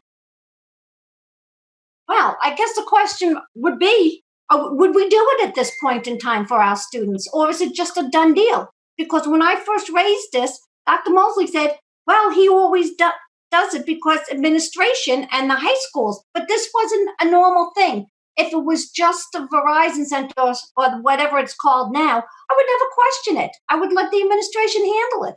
But given the times, like everybody says, these are not normal times. So normal time, we have to have a little bit more innovative thinking to get the job done. So maybe some people don't like what I'm saying here, but you know what? At least I'm putting my best foot forward and I'm fighting for these kids that should have this graduation. So if we would like to do it, I'll put a motion in that we have the graduations. We can have 3 Saturdays, 3 Sundays, Stellos, Holman Stadium, social distancing, no more than a limit of 2 guests per student. Is anybody willing to go along with this? Just going to repeat it so I make sure I understand. You're suggesting 3 graduations on 3 Saturdays at 3 Stellos. Sundays. Oh, Sundays? And 3 at Holman Stadium. This way, and what we would do is we would separate the students by alphabet, their last name, and we'd calculate how many could go into the stadiums. and it could be less days, it could be more days. Okay. But I think it's a good way to show our students that we care for them, we respect them, and they're giving the graduation that they're entitled to have. Thank you. Okay. All right. Is there a second on that? Mr. Guarino had his hand up, and also Ms. Brown. Are either of those seconds? No, I just wanted to speak on the issue, but I did not second the motion. Okay. Go ahead and speak, Mr. Guarino. Yeah, I just wanted to say a few words about what we are doing with our graduation and this pandemic. I just want to say that 100,000 Americans have died thus far, and I am scared. I'm not panicked, but I am scared because I am in that high-risk group. Okay, I'm not going to let fear run my life, but I'm going to have a good dose of healthy fear to make my decisions safe decisions. And if one person ends up dying, if we end up having the number of COVID cases go up because we weren't careful about what we were doing and we had too many people in one place at one time, then shame on me because I'm making that decision. I'm going to err on the side of caution, and I won't be a part of that to put more people in danger. I won't do that. You know, we really have to take this slow, and I see a lot of places now starting to open up, and the cases are coming down. But I think we really have to be careful. We still have to wear masks, and I still wear a mask and I still wear gloves everywhere I go, because I think we're doing too many things too fast, too soon. And we have seen this before in 1918. They opened everything up and they had a huge wave of influenza deaths. And my great-grandmother was 33 years old in 1918 with 4 children, and she died in the influenza epidemic of 1918. And so I am not going to be, I think we have to be careful.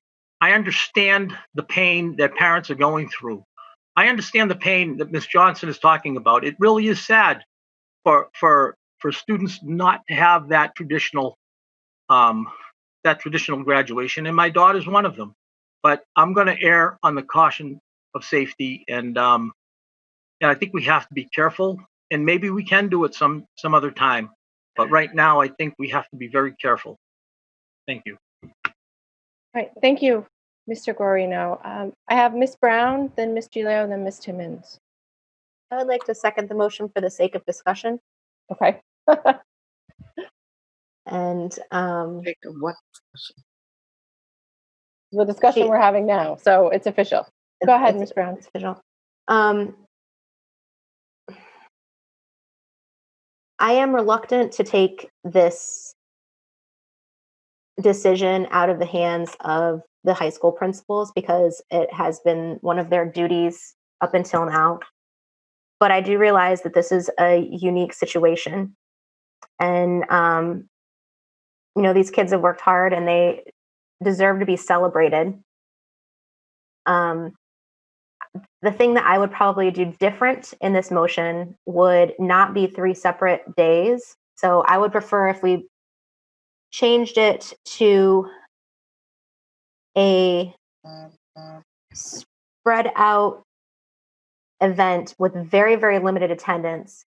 And maybe even like a drive-in style. I don't know if we're seriously about going to do this, and we've made our grading policies optional. We've used a lot of flexibility the rest of the way. Graduation can be optional. You tell us if you're going to show up or not, and you tell us we're only going to allow, if you want to take the risk to come, you come. If you don't, you don't. I do not think that having a graduation ceremony next year is necessarily the best option. I think the virtual ceremony, if that's what the principals think is best, is okay. But I think we need to do it now or do it never. Thank you. Thank you, Ms. Brown. I have Ms. Giglio, Ms. Timmons, and then we'll get back to you, Ms. Johnson. And can you add me? Oh, okay. Sorry. Ms. Oden and then Ms. Johnson so that people get a chance to speak. Hi. It's been a long time since I've had a child graduate from high school in Nashua. However, I have been thinking every day about how I would feel if I still had children in that situation. I especially empathize with Mr. Garino, whose daughter, I believe, was going to do something special at the graduation ceremony, as did my daughter back in '99. I have to say that I would probably be the most I would probably receive a lot of negative feedback. But if I had a child graduating this year, I would not want them to go through that at this point. I would much prefer that maybe later, when they could do it with their entire class, they've been together all these years, that would be more meaningful. And I think for now, going with the virtual graduations that have been set up is something that we can look forward to. I would err on the side of safety. Thank you. All right. Thank you, Ms. Giglio, Ms. Timmons, Ms. Oden, and then Ms. Johnson. Thank you. I would like you to look at people that was lost to COVID. That was me. I had a death this week already, again, but COVID. So it's a real thing. And it's hurtful to think that, oh, it's okay to have 100,000 people die and it's just a fluke. It is not a fluke. It's a real thing, a real thing. And it hurts to hear that people don't take that seriously. I also have a grandson that's graduating this year as well. He will not attend any graduation in any field for any reason. Virtually, the way the principals have set it up is the safest way to go. I cannot and will not support anything that is so reckless as this. Thank you, Ms. Timmons. Ms. Oden? Yeah, thank you. I have a couple of questions for Dr. Mosley. Dr. Mosley, is there any consideration for having some type of a physical graduation later in the summer should the numbers come down? One of the things I just want to, the answer to your question, Ms. Odom, is that Nashua's had a low trend in terms of COVID-19 cases is because we've done an excellent job with social distancing and following the rules and guidelines of the CDC. The answer to your question is yes, there is a consideration for that. We just, like many other districts, we want to make sure we do it right. We do it under the guidance of the CDC, but more importantly, we have the planning to do this. There's no question that other districts are doing this. That's great, but we are a larger district and we can't do drive-ins because I said before, that would exclude kids who cannot drive. We have kids who do not have cars. As I said to the board before, we have kids who have to take the bus from Nashua to Manchester to go to graduation to get their diplomas. Now, if we have a drive-through graduation or anything like that, those kids might want to participate. And how do they participate when, in some cases, they're sharing cars with their parents because the parents have to go to work, and other times that they don't even possess their own cars. So there's no doubt when we get better, we're still under. I know there's a reopening of our state, but our stay-at-home initiative from the governor is still in effect to May 31st, and then he's going to reassess. So when the weather cooperates and when we can plan out and space the kids out and we get more guidance and recommendations coming from the CDC and the city, we'll certainly have it. For example, just recently, there was an ordinance passed about masks. So now our schools have to create policies and procedures around this ordinance, which I think is a good thing. So there's no question in a later date, we're going to do it. We will have a graduation for our kids. But the safest way right now is to have the virtual. I just want to put this out to the board. Ultimately, we take safety of the graduation very seriously. If the board decides to do something differently, then that's going to be on the board. But let me ask again. So are you considering, if the numbers look good, a physical graduation, possibly late July, sometime in August? Sometime in the nicer weather, correct. Okay. That's possible, and we plan it out. We work with the city. We work with our teachers who have to be there and our administrators. Okay. can I ask you also, can you give us any idea of what's going to be special about the virtual graduation? How is that being handled? I know some people are having them, and a child goes up and gets something from somebody, their diploma or whatever it is. Can you tell us anything about what a virtual graduation is like?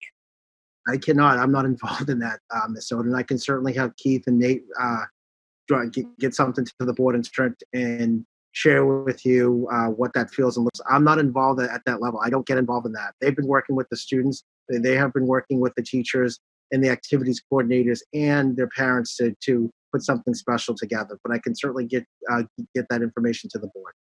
Okay, thank you. Thank you, Dr. Mosley. I do want to remind the board of the time again. Thank you. Is there more discussion on Ms. Johnson's motion? Ms. Johnson. Yes. First of all, I'm not trying to be reckless.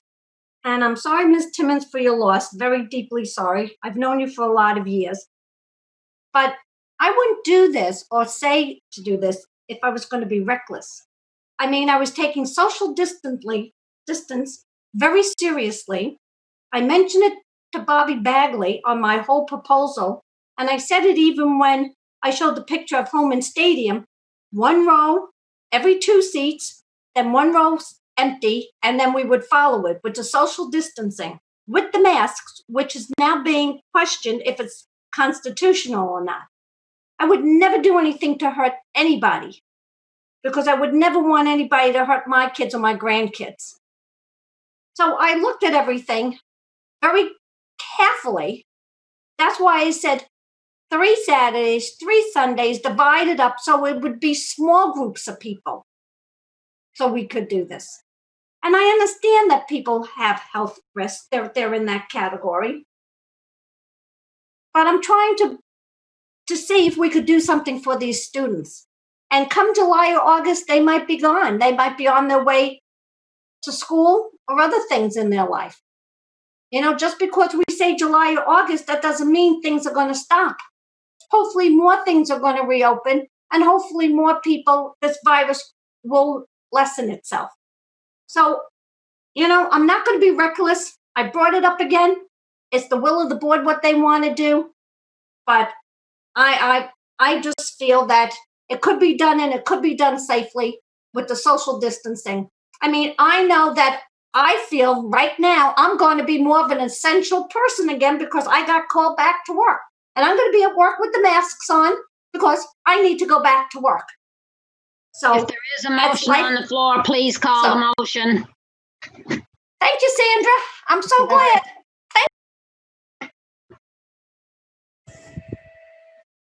I thought you were through. Never mind. I'm through now, Sandra. Thank you. Mrs. Ziem has made the motion to call the question. Thank you, Ms. Johnson, for your grace there.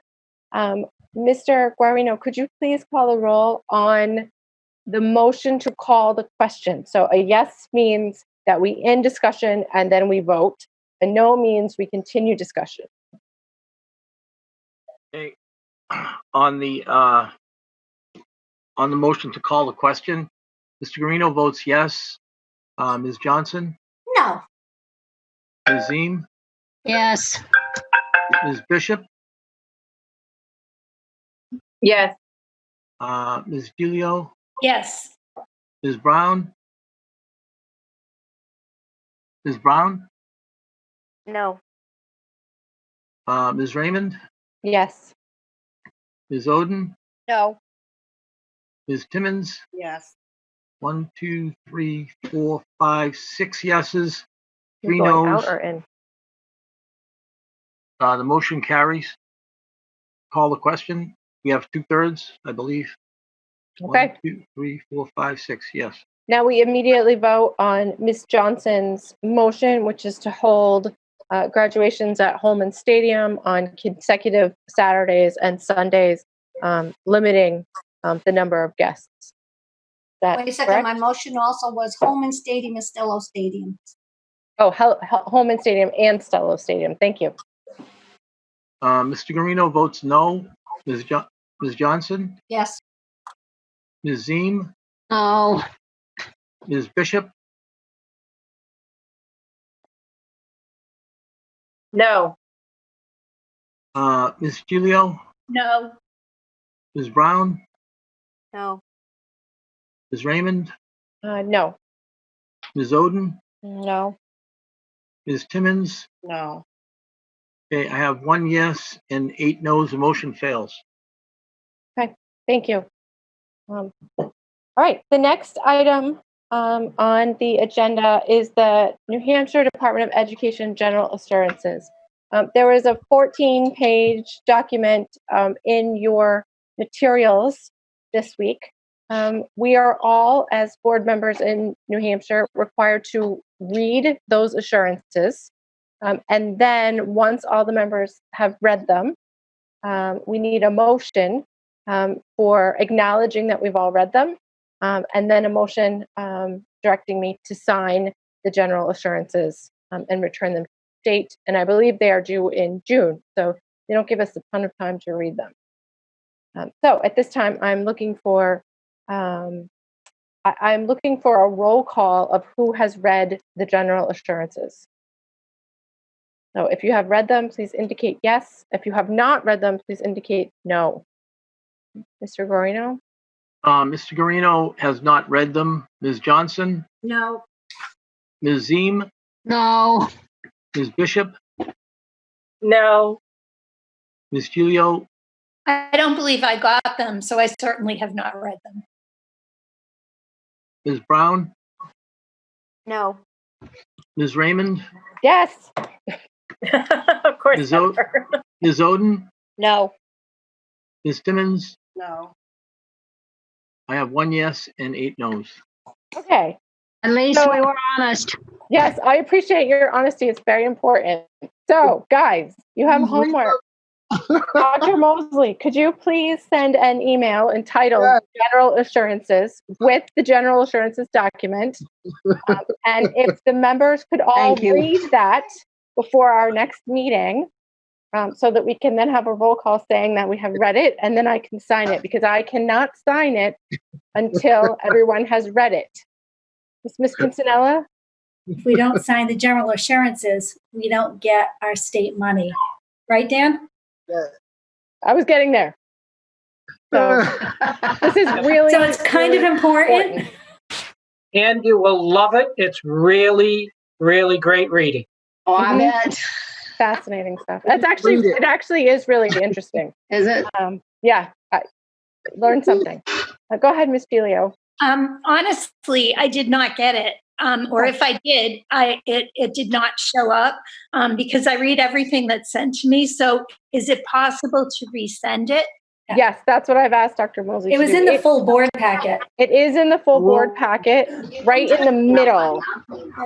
I printed out all 38 pages. I don't see it. Okay. I will definitely read it. Okay. So it's not, we had gotten a couple of emails this week. So we'll send it again. Everyone read it. And then we'll discuss it again in 2 weeks. Okay. Moving on. I asked Ms. Kinsella to put out what we have on the schedule coming up over the next couple of months, because we had only made a motion to meet more frequently up until June. So the question for the committee, question for the board is, do we want to meet more often than the calendars that were in your packet, and also are online? Not in a calendar format, it's a list format. I would prefer meeting more often than having 5-hour meetings. This is getting ridiculous. 5 meetings anyway, so. Oh, Okay. It was devastating. So I will then ask Ms. Kinsella to work with ETV to find us some more meeting time. Just a note, we have other things coming up that we have to do as well. We have some non-publics and we have some other things that haven't made it to the calendar yet. So it might get a little crowded. And just so the board knows, we also have started these task force as well. So we're going to be up against time ability because of these task forces, the reopening task force, remote learning. So, and we have negotiations that are coming up too, that we have to start scheduling that some of you are on.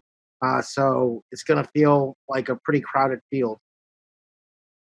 Okay. Thank you, Dr. Mosley. So we will wait and hear back from Ms. Kinsella. She will send us an email if she's able to squish in a meeting between now and the 17th. Okay, that is all I have. Did anyone else? Okay, Ms. Ziem has made a motion to adjourn. Seconded by lots of people. We'll say Ms. Brown because I saw her. That was good. Oh, just a quick reminder to the public. There is a survey on the New Hampshire Department of Education task force that everyone should take. The deadline is Friday. So take some time in the next 2 days and go on their website, take their survey. It's also in an email that Dr. Mosley sent out. Okay. On the motion to adjourn. On the motion to adjourn, Mr. Garino votes yes. Ms. Johnson? Yes. Ms. Ziem? Yes. Ms. Bishop? Yes. It's good. Julio? Ms. Julio? Yes, yes. Ms. Brown? Yes. Ms. Raymond? Yes. Ms. Oden? Yes. Yes. Ms. Timmons? Yes. Motion carries 9-0. Okay, thank you all, and thank everybody who stuck with us. Be healthy. Good night, Good all. evening, Mr. Norris and Mr. Gao. Get some Have sleep. a good night.